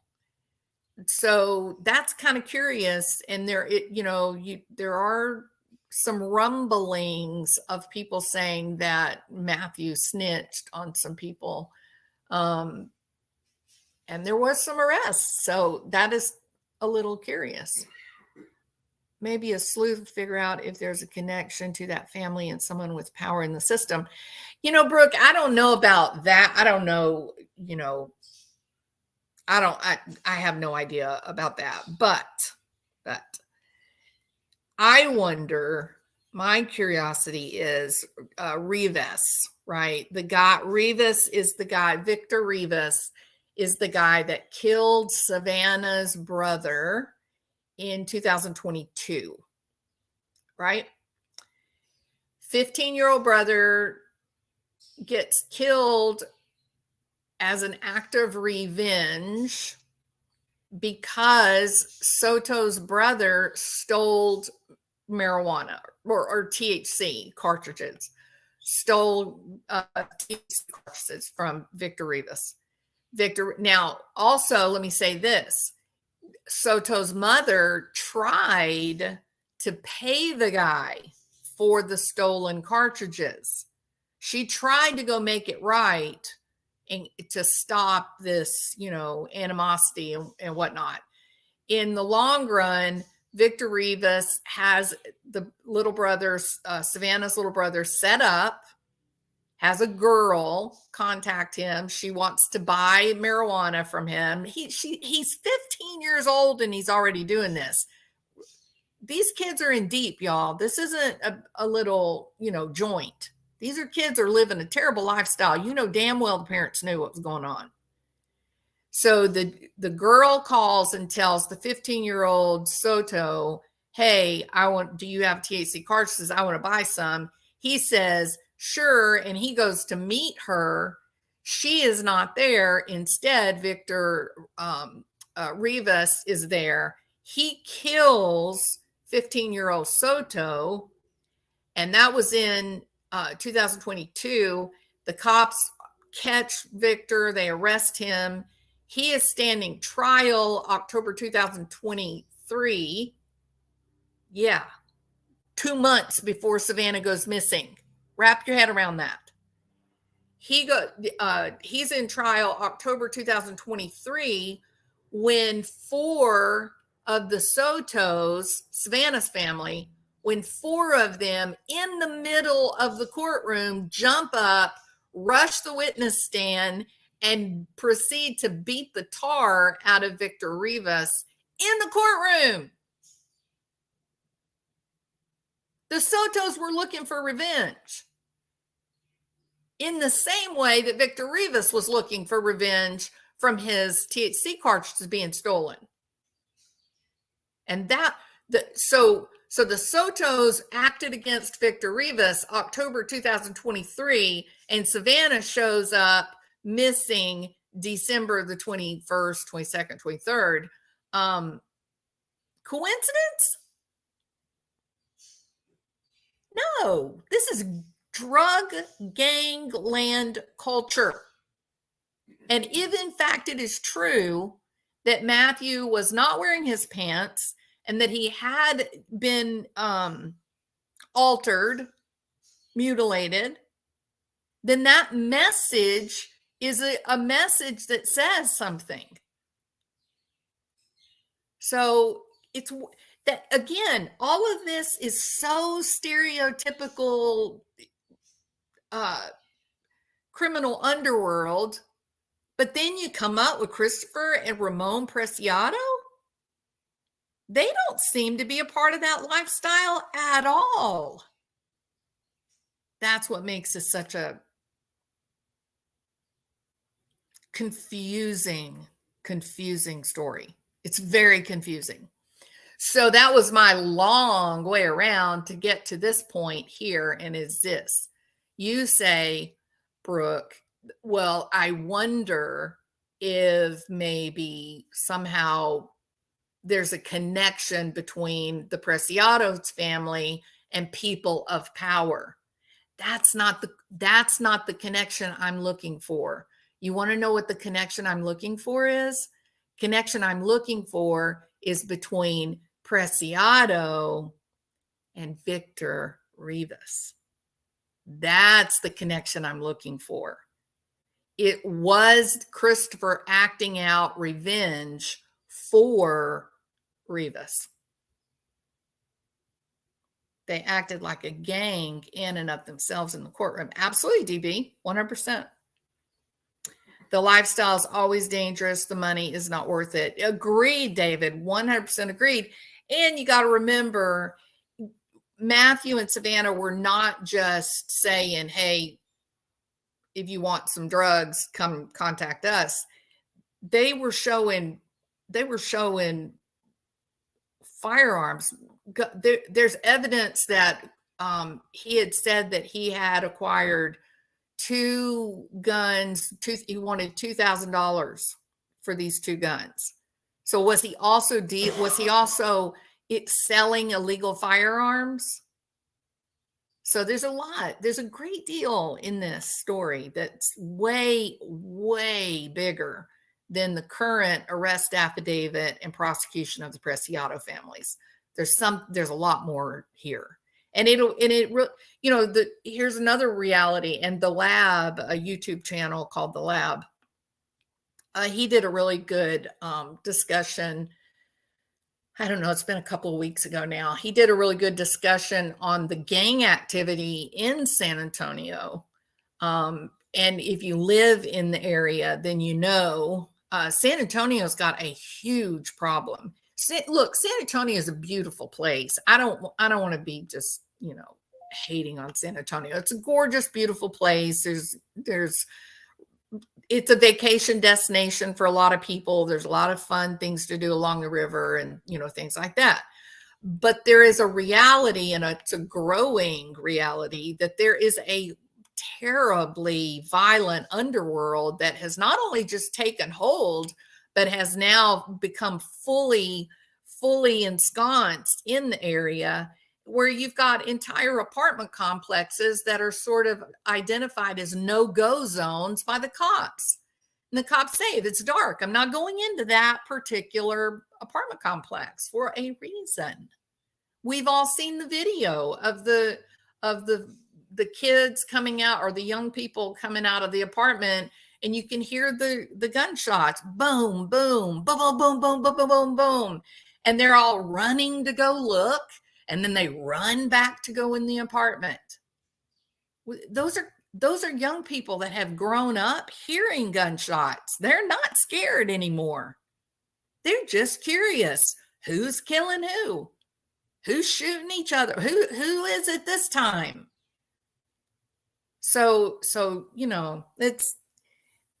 this is a big case if it wants to be, but if you're the prosecutor, you don't really want it you don't want all this additional extraneous stuff coming in, because it makes it confusing and hard for the jury to follow. You want a nice, neat little package of facts that you can present in a very clear way and leave no question about who pulled the trigger. And, you want to try to keep all the stuff out, but the defense will bring it up. The defense may bring up all this, retaliation and revenge. In fact, the police will sit back in your cars quite often in these areas and just make sure nobody's getting shot while they fight it out. Isn't that crazy? It's so, so crazy. I drive Uber Eats here, and I have a few no-go apartments. Difficulty of drop-off usually. Wow, Daisy, please, please be safe. Please.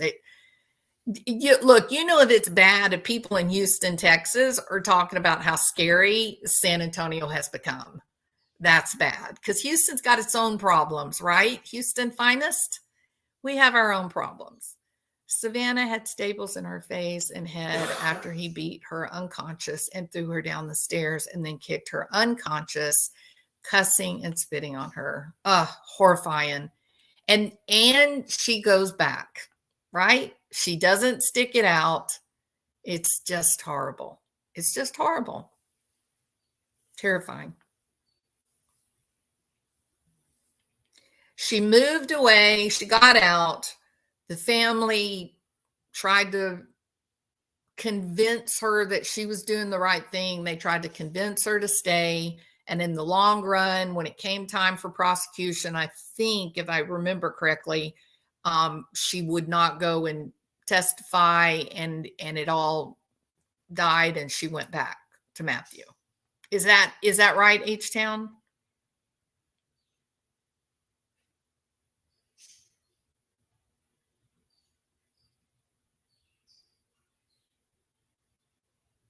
I have no idea, DB. I have some suspicions why, but when I talk about it, people are not very happy with my opinions, because, nobody wants to have their own behavior called out. I get that. But I do think we have to think. H-Town says that Matthew's dad snitched on him also. There you go. There you go. Cartridges are weed pens, not gun clips. I hope y'all know that. Yes, David. Thank you for that. Yeah, what her little brother stole, that was just the vaping cartridges. Just it's like, instead of rolling a joint and smoking a joint, it's just a cartridge you put in a vape pen and smoke. The dad told that he was selling Savannah. Is Savannah like, is that like the fake marijuana? I don't know. I don't know what Savannah is. Y'all can tell I live a rough lifestyle. Savannah. Oh, that's not it. Drug use. Oh, is it fentanyl?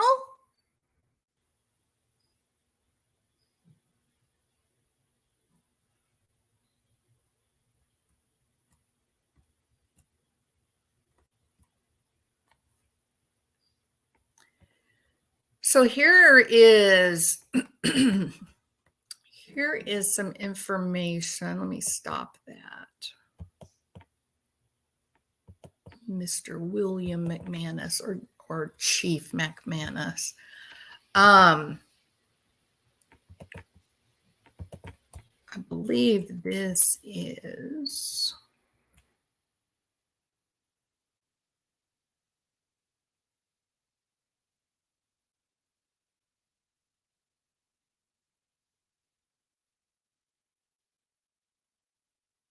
so talking specifically about the domestic violence, because this wasn't rumor. This was a whole. There's legal documents and so details.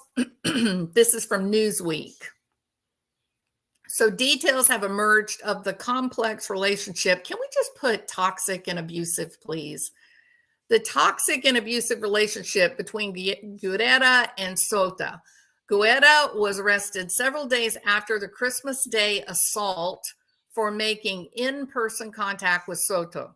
He was charged with violating a protective order. That charge was dismissed in April of 2022 due to a missing witness, and that would be Savannah. Savannah refused to go. The parents really tried desperately to get her to go and testify. Guerrero also refused to comply with a court-ordered anti-domestic violence program while he was on probation.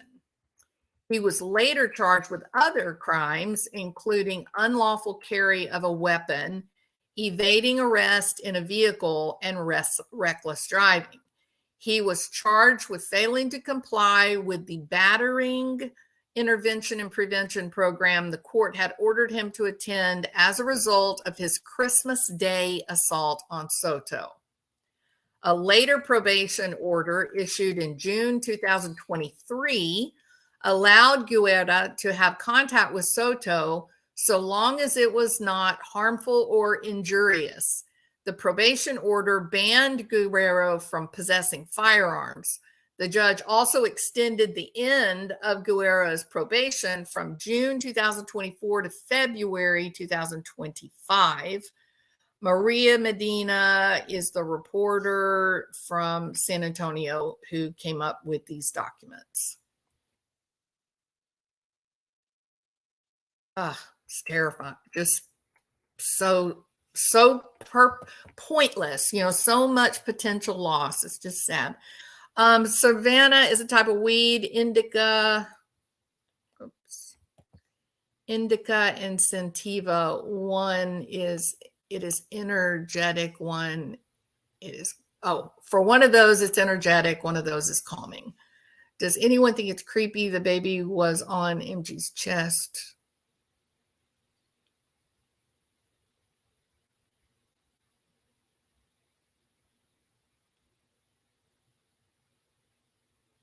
What, Kathy?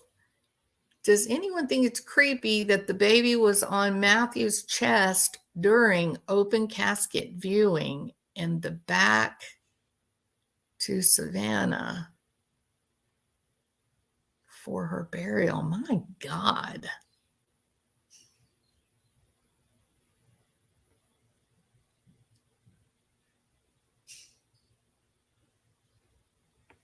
Yeah, his money had her all wrapped up, and her family too. The money was everything, wasn't it? That was it. You get addicted to the money. My family was just talking about that. Certainly not to this level of tragedy, but there's jobs out there, not good jobs, that they offer you a great deal of money because they're jobs that no one wants, right? They're necessary, they're needed, but you don't want to be the one doing that job all day long because it's terrible. And so very often the really high paying jobs are really bad jobs. But same thing with this. I mean, if you're throwing loads of cash, you're an abusive man, you're throwing loads of cash at the girl or at her family and they're in financial need, it makes it easier to believe those lies. Oh, I swear I'll never do it again. I'm so sorry. It definitely makes it easy to believe the lies. So you're right about the money thing. Absolutely. All right. Matthew's dad and stepmom did not want them together either. But we as parents can only do so much. We as parents can only do so much. And very often, especially with this age group, if you really try to force it, it's almost like pushing them together, isn't it? Like you have to be, it's a very difficult road to walk. They want it, they want their independence so badly that if they perceive that you're trying to get them to do one thing, they may do the other just in spite. So yeah, my heart goes out to these parents that lost their children and their grandchild. It is absolutely what has happened to Savannah's mother. I can't imagine that you lose your 15-year-old son, and then a couple of years later, your daughter and your grandbaby. This poor woman, I mean, just if ever a woman needed prayers, she needs your prayers.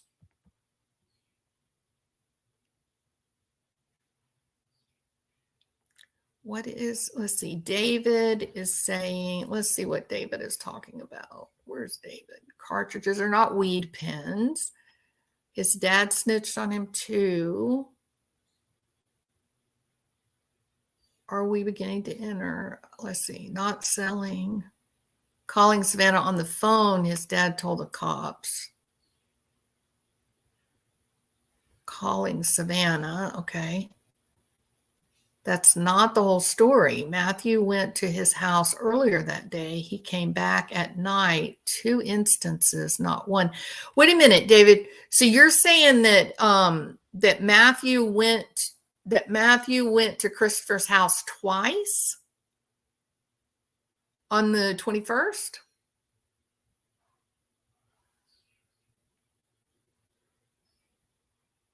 See how misinterpreting one word changes the whole narrative. Thank you, juror. You are exactly right. Okay, Savannah is not a weed. Savannah is Savannah Soto. We're talking about the human being. Does anyone think it's creepy? Let's see. Looking for David's comment. Didn't law enforcement state that they had met earlier that day?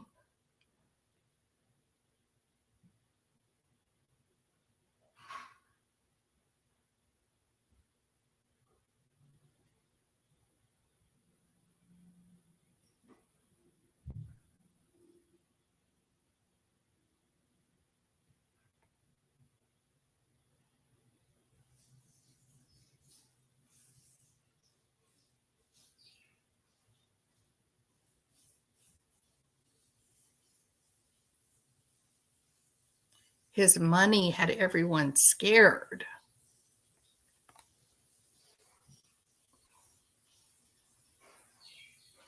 Yeah, I agree, Kathy. The whole, the baby being treated like some kind of trophy or something is pretty disturbing.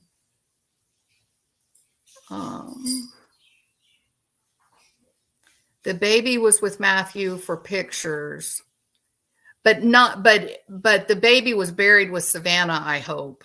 Is that, I can't, that's so strange. The thought of the baby not being buried with her for some reason is really disturbing to me.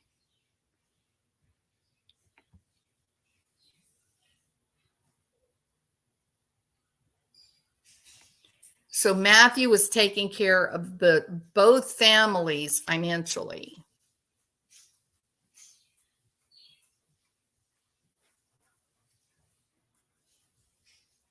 He was violent.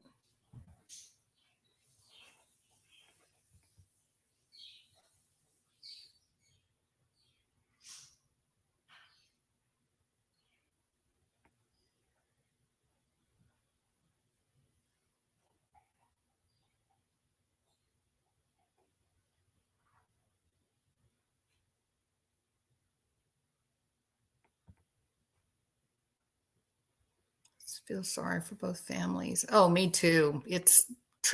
This is one of the just this case has the same horror level as the Lori Vallow, Chad Daybell, the two kids. Well, even Charles Vallow, because it's horrifying when you see how many videos where he's pleading with police, he's begging police and government officials, he's begging them for help, and no one would listen to the guy. No one. That case carried a lot of horror for me, and now this case has that same. I can't look at it very long, and it bothers me.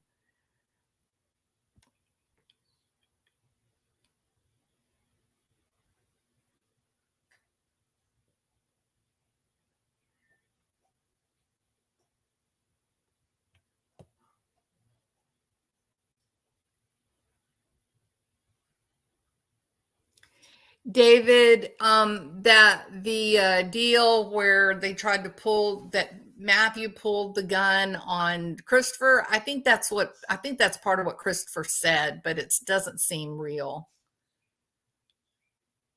I believe he is being buried with Savannah. Yes, Stephanie. The thought of them separating the baby is very uncomfortable.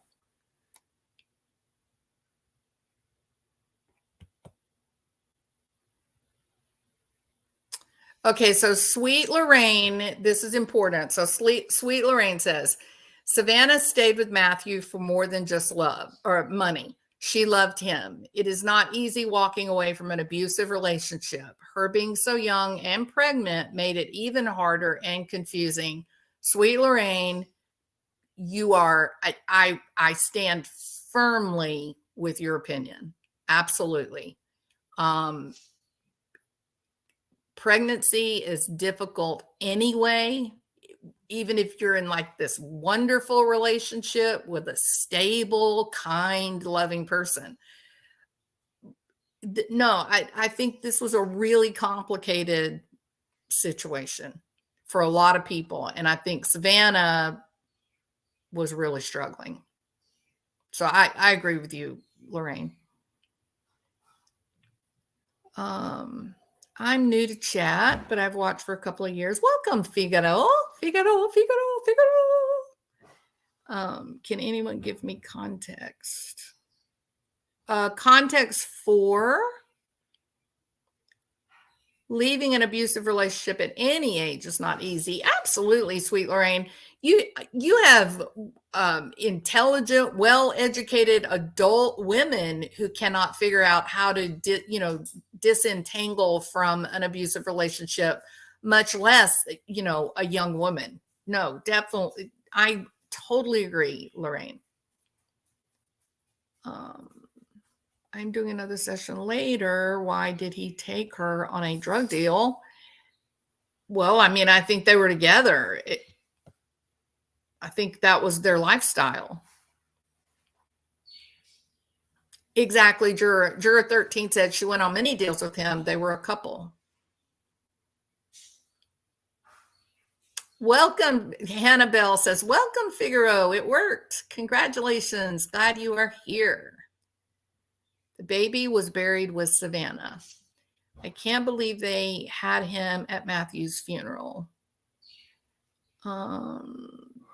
They haven't been buried yet. Viewing is tomorrow. They have been dealing with. Oh, Kanika Jenkins was a big case, wasn't it? There's so much context. This is we are 2.5 hours into this story, so we've completely left behind the whole point of the video. Now we're just kind of on tangential kind of conversation, but wasn't Kanika Jenkins the young lady that they found in the freezer? Was that Kanika Jenkins?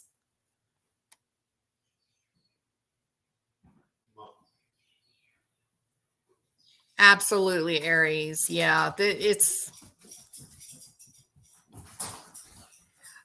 she was supposed to have been buried, Rita.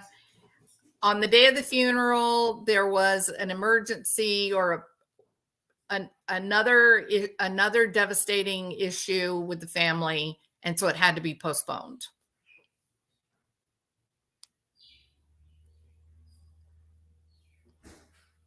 He definitely should have kept his drug life separate. Totally agree, slot baby. You know, I mean, that, yes, 100%. You don't expose your loved ones to dangerous lifestyles, right? Agreed. One of the problems, I think, though, as I see it, San Antonio is one of those cities, and there's many cities across the country like this. I'm not picking on San Antonio. Houston, if you go down to the Galleria in Houston, you are entering a war zone. I mean, it's everywhere. Chicago's got trouble. I mean, there's trouble. Huntington, West Virginia, oh my God, they had to have the National Guard come in because there were people just overdosing everywhere. Like, people were just overdosing, falling over dead. And then you'd have to whip out your Narcan from your purse and give them a toot or two up the nose, and then they'd wake up and go in search of more. So I'm not picking on San Antonio. It's maybe one of the reasons that San Antonio is having so much trouble is just the geographical location, that it's kind of the first big city once you get across the border, right? So it's getting an awful lot. There's like a super highway for criminal drug trafficking between San Antonio and the border. And then from San Antonio, it gets dispersed out across the US. So it makes sense that the young people in San Antonio are being exposed to a lifestyle that is far more violent, much more criminal activity than they might otherwise know, just because of its location. But here's the truth: it doesn't matter how many drugs you bring into the country. That doesn't matter. What the issue is this: it is that it's just capitalism. It's supply and demand. Yes, there's a great deal of supply coming over the border into the United States. However, if the demand wasn't there, then there wouldn't be that much supply coming in. The only reason the drugs are coming in is because people in the United States want to buy it. They want to use it. So, you know, in the same reports that we get that say alcohol consumption is down, very few people drink anymore, you know, maybe a couple glasses of wine at dinner, but you just don't see the high alcohol consumption that you used to see like in the 60s, 70s, and 80s. That's a thing in the past, but it was replaced. They gave up alcohol, but now they use a lot more marijuana and Xanax and things like that. So, you know, again, it's supply and demand. If people weren't using it, then it wouldn't be being brought in. So, but if you're the one living in San Antonio and you're the one whose kids are watching this romanticized gangland culture, then it's scary, you know. Same thing for Chicago and other areas. They make it look like it's so cool and there's so much money, and they leave out the devastation. They leave out the heartache, you know. And so it's really scary. I'm telling you, if I had young kids in today's world, I might buy a 300 acres somewhere and build a fence around it and just lock my kids down until they were 30 years old to try to avoid all this exposure. This is nothing new. Casino, resorts, cruises, private islands, all run by drug money. Welcome to America. Ask the government. They are the biggest crooks. 48 laws of power. Thank you. Well said, and absolutely true, David. Absolutely true.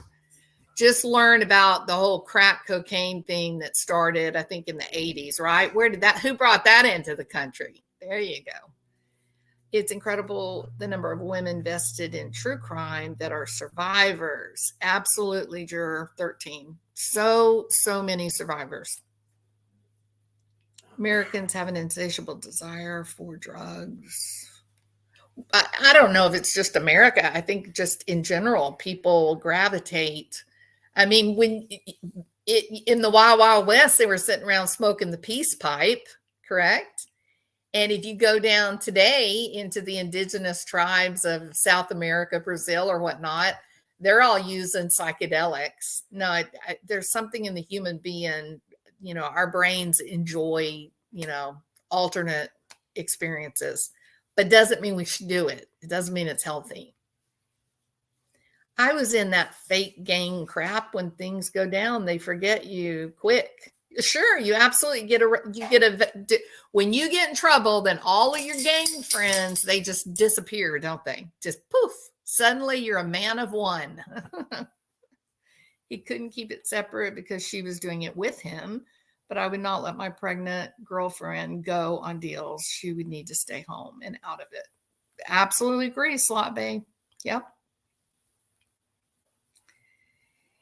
And that's another point, Juror 13, to, that it's a means of survival, 100% survival from beginning to end in terms of the processing of the drug all the way to product and selling. It's keeping a lot of people alive, growing the plants and then picking and keep. I mean, there's families that rely on the drugs to live. Hey, not that, Nikki. Welcome. Good to see you.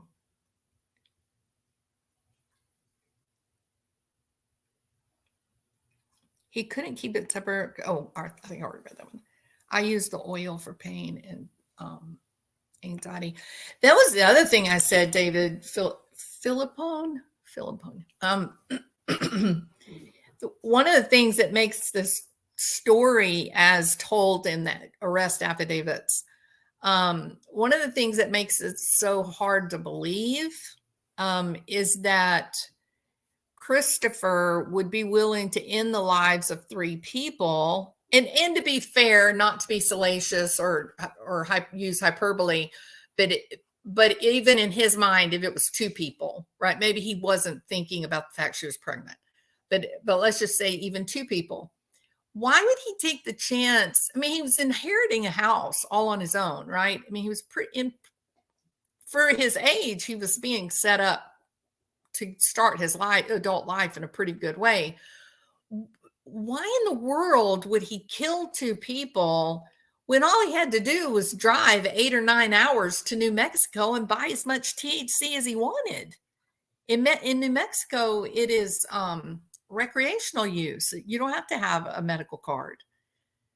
The story's got a problem. The reaction doesn't match the circumstances as it is written currently. So I would expect that we'll learn an awful lot more, that this wasn't simple marijuana. Maybe it was a lot. Maybe it was, trafficking level. I don't know. So true, Juror. Justice Jane said, my deepest condolences go out to the Soto and Guerrero family and friends. Always more to the story.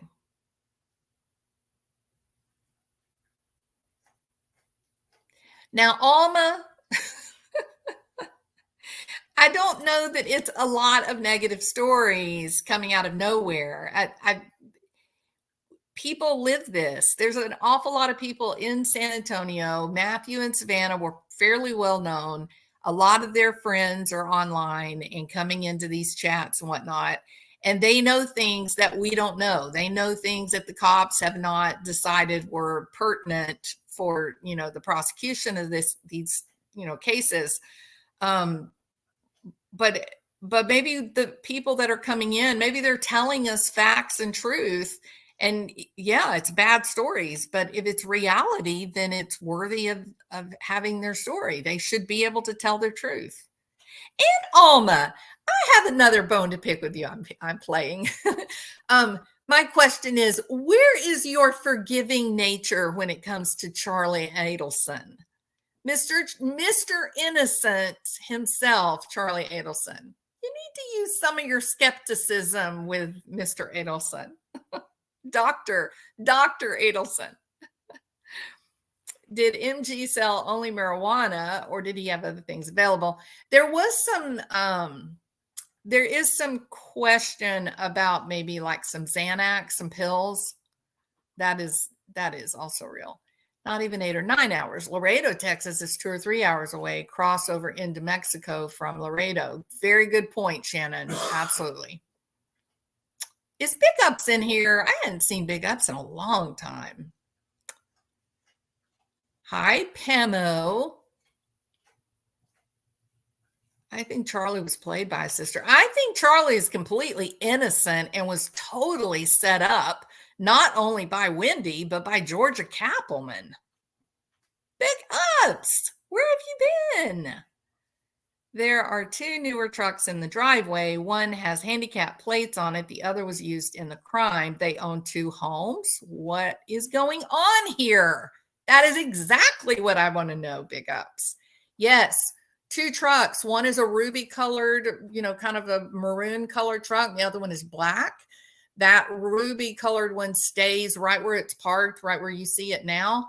That is where it has always been parked, right with Christopher's car parked right in front of it. The black truck is the same truck except in black, and they found it over at the second house. So yeah, what is going on? 2 houses, no, both paid off. It's an awful lot of money being spent on a little small heating and air conditioning company that doesn't do any advertising. Are you a big troll? Don't be a big troll. I'm in Vegas, but every time I go to San Antonio, the go-to drugs are lean, weed, Xannies, coke, but fentanyl is heavy too. You better stay away from that stuff, David. You're a great asset to the channel. Don't go messing around with that bad stuff. Fentanyl is terrifying to me. So scary. There are pictures of the black truck driving. Wait, there are pictures of the black truck. I think that's like around the house. That was his business. Jenny C, his Instagram tells a whole lot more than just pills or marijuana. It was mind-blowing. There were pictures of her on the Instagram showing what they were selling. Yeah, and I also think, Jenny, some of those posts that seem kind of cryptic, to me, it looks like he was also selling firearms. Like, so $2,000 for what looked like like an AK or something.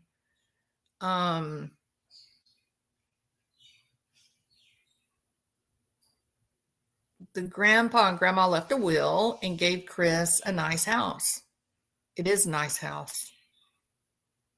And again, that leads you to that point, Pamo.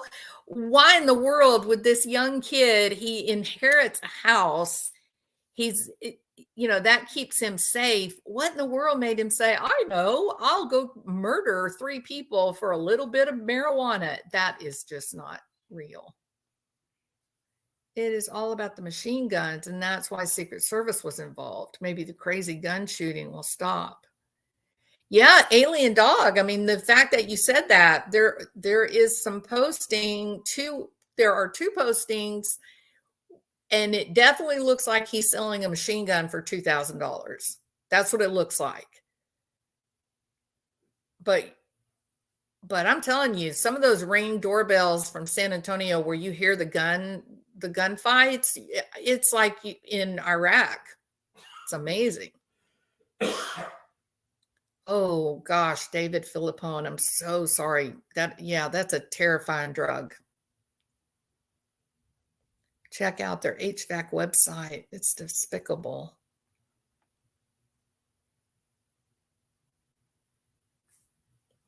they put the fentanyl into the cocaine. Well, and there are some people have said that they're putting the fentanyl in a lot of these drugs they're selling to try to get people to come back and buy more of the drugs.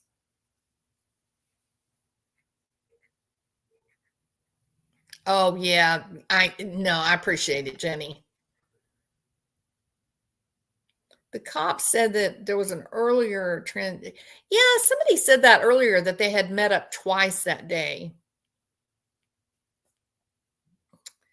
Another missing teen in the same area.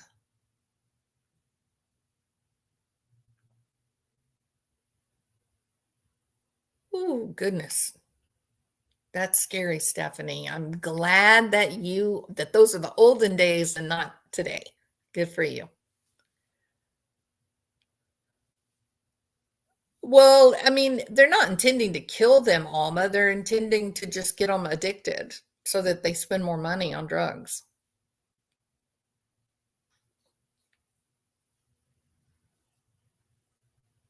The will is still on Grandma and Grandpa's name.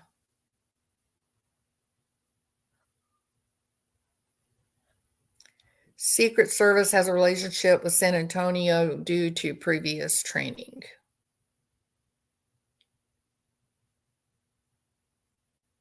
Ooh, that's be careful. Yeah, the fentanyl, there's no look, to put it in context, let me just explain this. Fentanyl is so deadly. There's such a small range of treatment size before you get into a lethal dose that legal use of fentanyl only happens in the hospitals in the United States. Only happens in the hospitals, and it's most often used in the emergency room, like when you have a car wreck, patients come in and they're in like horrible pain, and you need to be able to, deliver pain relief fairly quickly. They will get fentanyl. It is very effective, acts fast, but then it also goes away fast. But it has that high overdose, easy. There's not much room to play in terms of the lethality of it. That when an emergency room physician orders fentanyl, it has to be escorted from the pharmacy to the patient. So there has to be someone walk with the pharmacist to the patient and administer it while someone's there. So it's deadly stuff. Anyone playing around with fentanyl, please stop. You don't know what you're getting. It's not like heroin. It is not like heroin. It is not like morphine. You don't have much room. There's not much room to play with it. The lethality between an effect dose and a lethal dose is very small. Something like, let me give you an example. Like something like Lorcet. For Lorcet, it seems like if I remember correctly, I think it is it 3.5? I think with Lorcet, it's 3.5 doses. You are now in a lethal dose. So if you would normally take like a Lorcet 10 milligram, in order for it to kill you, you would have to take 35 milligrams. So it's absolutely not real that somebody would forget they took their pill and take another one. That older people, that does happen. You may forget it once, but that's not enough to kill you. It'll make you sick, make you vomit and whatnot, but it's not enough to kill you. But 3.5 times, so you have quite a bit of wiggle room between your therapeutic dose and then what would be an overdose. Codeine is even bigger. Seems like codeine is something like maybe 8 times or 10 times.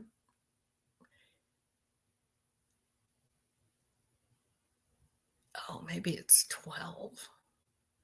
Anyway, with codeine, it's even much bigger range. And with fentanyl, it's less than 1. So if you took a fentanyl dose and then you took it again, forgetting that you had taken it, you will die.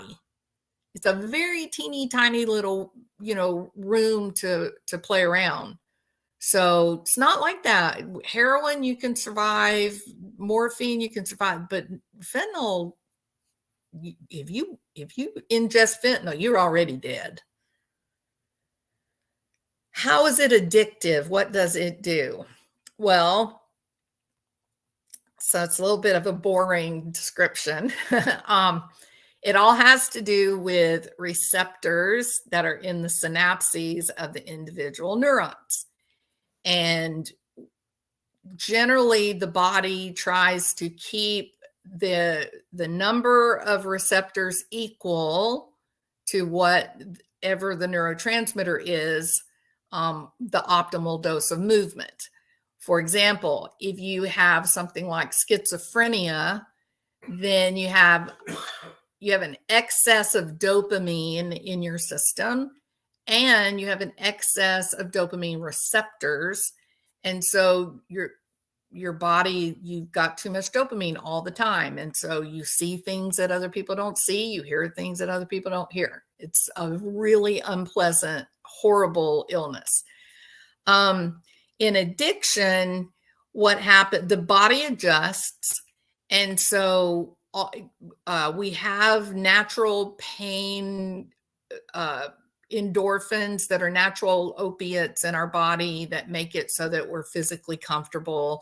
Women that go into labor, their body adjusts by putting out additional endorphins that reduces the pain that they're experiencing, yada, yada, yada. If you artificially put too much of these neurotransmitters into your body, like right now, it's become kind of common for doctors to prescribe gabapentin, and gabapentin is a special kind of neurotransmitter.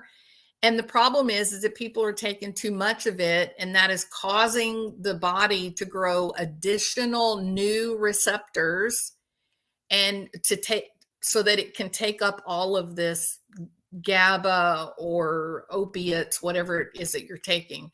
If you have too much of that floating around in the synapses, then the body adjusts by building new receptors to try to suck up all of that floating chemical. And it makes you feel high, or it makes you sleepy, or it makes you have too much energy, depending on what drug or neurotransmitter is being affected. Now, the addiction is that you have all these additional new receptors that have been built because you've been adding extra chemical, and your body needs to suck it up and use it. And so it builds new receptors. Now, when you're not using the drug anymore, you have all these empty receptors. And when the receptors are empty, they're saying, oh my God, we're in trouble. We have empty receptors here. Something's going to go wrong. We need it now. And that creates then a compulsion for the person to seek out whatever that substance is to fill in those empty receptors. If you don't, your body gets pretty desperate to try to force you to use. And that's when you get vomiting, diarrhea, cold sweats for something like opiates, or if it's something like a benzodiazepine, then you get way too much energy and you're shaking and there's anger and crying. So whatever the effect of the drug is, the withdrawal is the exact opposite. So if the drug makes you quiet and calm, the withdrawal, you'll be quite agitated and aggressive. If the drug makes you agitated and aggressive during withdrawal, then you may sleep. Like if you're on Adderall and then you suddenly are without Adderall, you may not be able to pick your feet up to walk across the room. Okay, so it's like that. But the whole point of it is that the open receptors are sending a message to the brain that there's a malfunction in the system, and we need more of whatever that particular neurotransmitter is. And the body makes you very uncomfortable until you go and search and find that chemical or that substance. The The only type of withdrawal that will actually result in death is with benzodiazepines or alcohol. So alcohol is very similar chemical structure as the benzodiazepines have. And that particular type of withdrawal is quite dangerous. And if you drink every day or you take a lot of benzodiazepines, then if you want to quit using those substances, you have to go through a doctor. Your body's going to need medication that's going to interfere, that might normally result in like having a stroke or something like that, or heart attack. They can give you medication through the withdrawal period that you won't have that life-threatening reaction. But in terms of like opiates or stimulants, that withdrawal doesn't kill you. It doesn't put you into a life-threatening situation, although you may feel so sick that you want to die, but it won't actually kill you. So yeah, so if you're an addict, it just means that your body has adjusted to the increased chemical by building new receptors, and you have way too many receptors. If you wait it out, if you go through the withdrawal phase and you tell your body, no, I'm not going to go get the additional chemical, then the receptors will die off and go away, and then you'll be left with very few. And that's that. All right.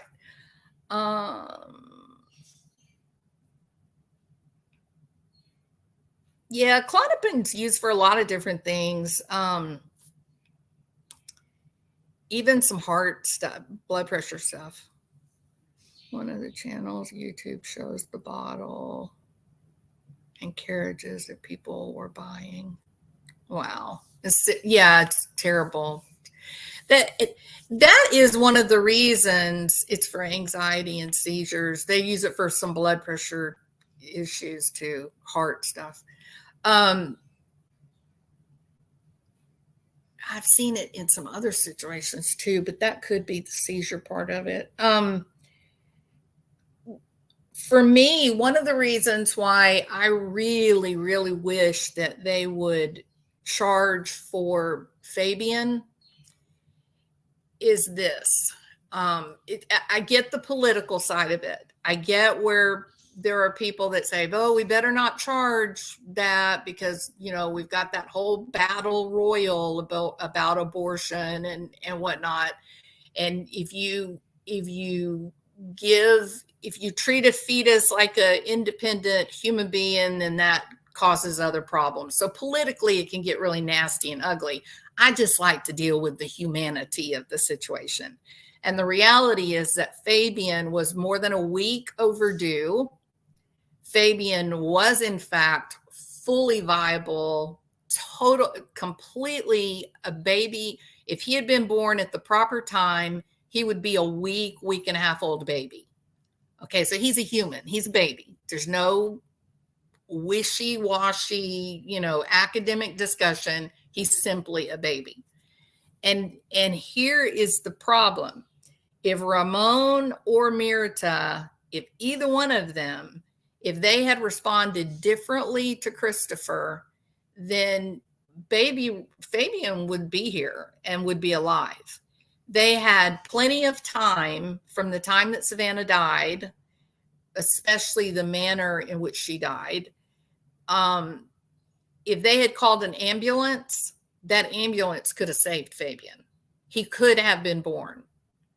So they should, in this specific case, they should charge for his death. I'm firmly convinced of that.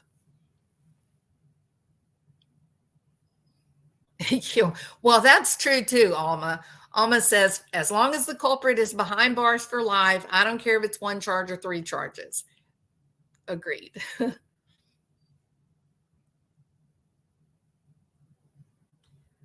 Juror 13 says, Texas is pretty clear on the laws pertaining to a fetus.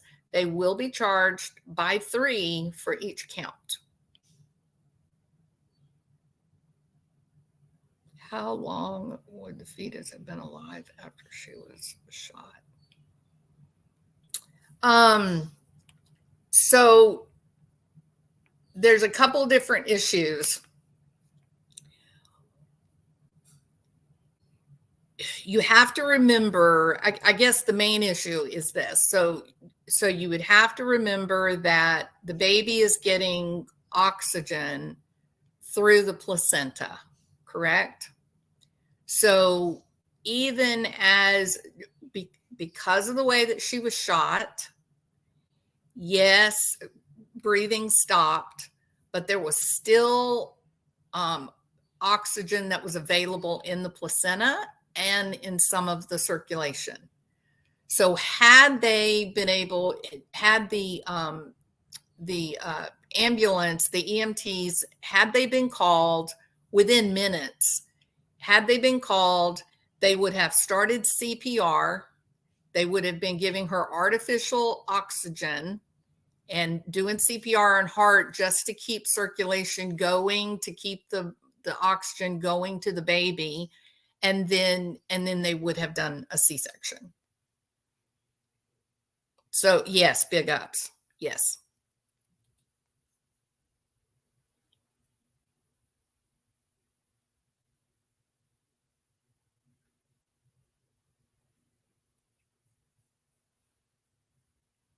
Yeah, I knew of a situation where I think she had, did she have a heart attack or a stroke? I don't remember what happened to the mom now. Seemed like maybe she had a heart attack. Anyway, this mother, she was like 6 months, 7 months pregnant, something like that. And she was brain dead, but they put her on life support. And I think that baby was born at, I think they ended up taking the baby at like 8 months gestation. Still, it was still early, still very early, but they did save the baby. They did save the baby. Alien Dog says, I don't think Matthew would have taken Savannah to a drug deal. So you think it was something else, Alien? You think the meetup they had was not really related about drugs? Critter Watcher, that's the whole point, really, of the beginning of today's discussion. We don't really know when they were killed, correct? That was one of the things with the Casey Anthony case that ended up getting her off scot-free, is the jury was really, they were really confused by, we don't know if she died, like we don't know when she died or of what, how, like what, in what manner she died. And there was not, because it had been so long since they had found her body, there was nothing to go on forensically. There was no damage. There was no broken bones. There was nothing like that. And they just couldn't work it out in their mind. Now, I think they got it completely wrong. I think it was clear that you know, Casey Anthony did the dirty deed. But man, that, you know, it's horrible. So in this situation, we don't really know when Savannah and Matthew were killed. We know that the car was at the Preciado's house for 4 minutes. We know that they went over to, you know, seemed to go straight over to the apartments. But now we've got this additional question of, how do we know that they stayed there? How, maybe they left, maybe they went to a different house, maybe they were somewhere else. How's it possible that car sat in that parking lot for 5, 6, 7 days and nobody noticed it when the whole world was looking for Savannah? It's just, we don't know. We don't have the answer to that, Critter Watcher. You don't know. They do know when they pulled up to the house. They do know that down to the minute, but they don't know when these shots were fired. This tragedy hit too close for home. It really affected me. I live in San Antonio in the medical district, 2.5 miles from where they were found. I'm so sorry, not that Nikki. It's what's happened in San Antonio is sad. It's really sad. I probably ought to say what's happened in the United States is sad. The drug use has just gone crazy. It's just gone crazy. Things are really bad right now. Not taken and would go with the force into a Cadillac black car when Chris owns black car. They were forced in. The neighbors said they heard Savannah cry for help, and they saw Matthew and Savannah forced into a Cadillac, and that Matthew's car was not at the apartment. And it seems like we're just going to quit thinking about that, pretend that never happened. So there it is. This is not a simple case. It looks simple on the arrest affidavit, as it should. You look at the Koberger case. The whole point of the arrest affidavit is to make it look like a cut and dried case. But when you start investigating, it's a whole different deal. And those two defense attorneys that the Preciados have, those are really good defense attorneys. They're good attorneys.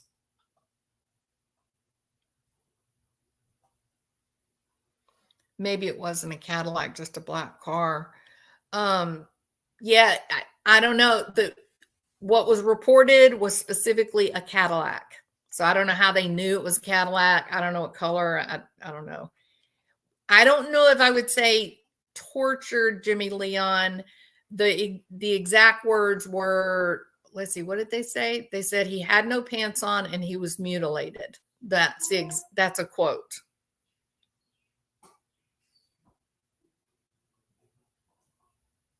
Oh my God, not that Nikki. I just moved back to San Antonio from Iowa. Moving back to San Antonio has been terrifying. I don't remember it this way at all. Yeah. No, it wasn't like that, Nikki. This is new. It's things have gotten really bad at San Antonio in the past, like probably 4 or 5 years. But it has also gotten really bad at the Galleria area in Houston. Same kind of thing. And Galleria is like the most expensive mall, the most exclusive area, in the Houston, considering shopping districts. And it's turned into the Wild West. Like, you're terrified to go down there, and it's pretty frightening. And it's all gang stuff,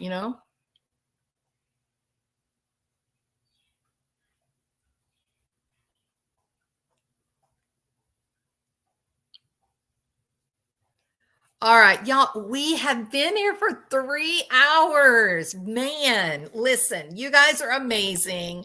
Thank you. Please, please, please, if you will hit the thumbs up, I am eternally grateful. I don't ask for super chats and all that crazy stuff. Just a thumbs up. That's it. Or if you want to subscribe, I would be honored. But obviously, you don't have to if you don't want to. But I do hope you will hit the thumbs up. Please, pretty please. And I hope that you have a wonderful, great Sunday afternoon. And I've got so much work this week. I have no doubt I will not make another video till next weekend. Like, I'm looking at the week from hell. It's going to be bad. I'm going to be working a lot of hours. So I'll see you guys next week. I am so sorry, but I'll probably see you in T-Rev's channel. So thank y'all for being here. I appreciate it. Again, if you want to subscribe, I would be completely honored. At the very least, if you'd hit the thumbs up, that'd be a huge help. And I hope you guys have a great Sunday.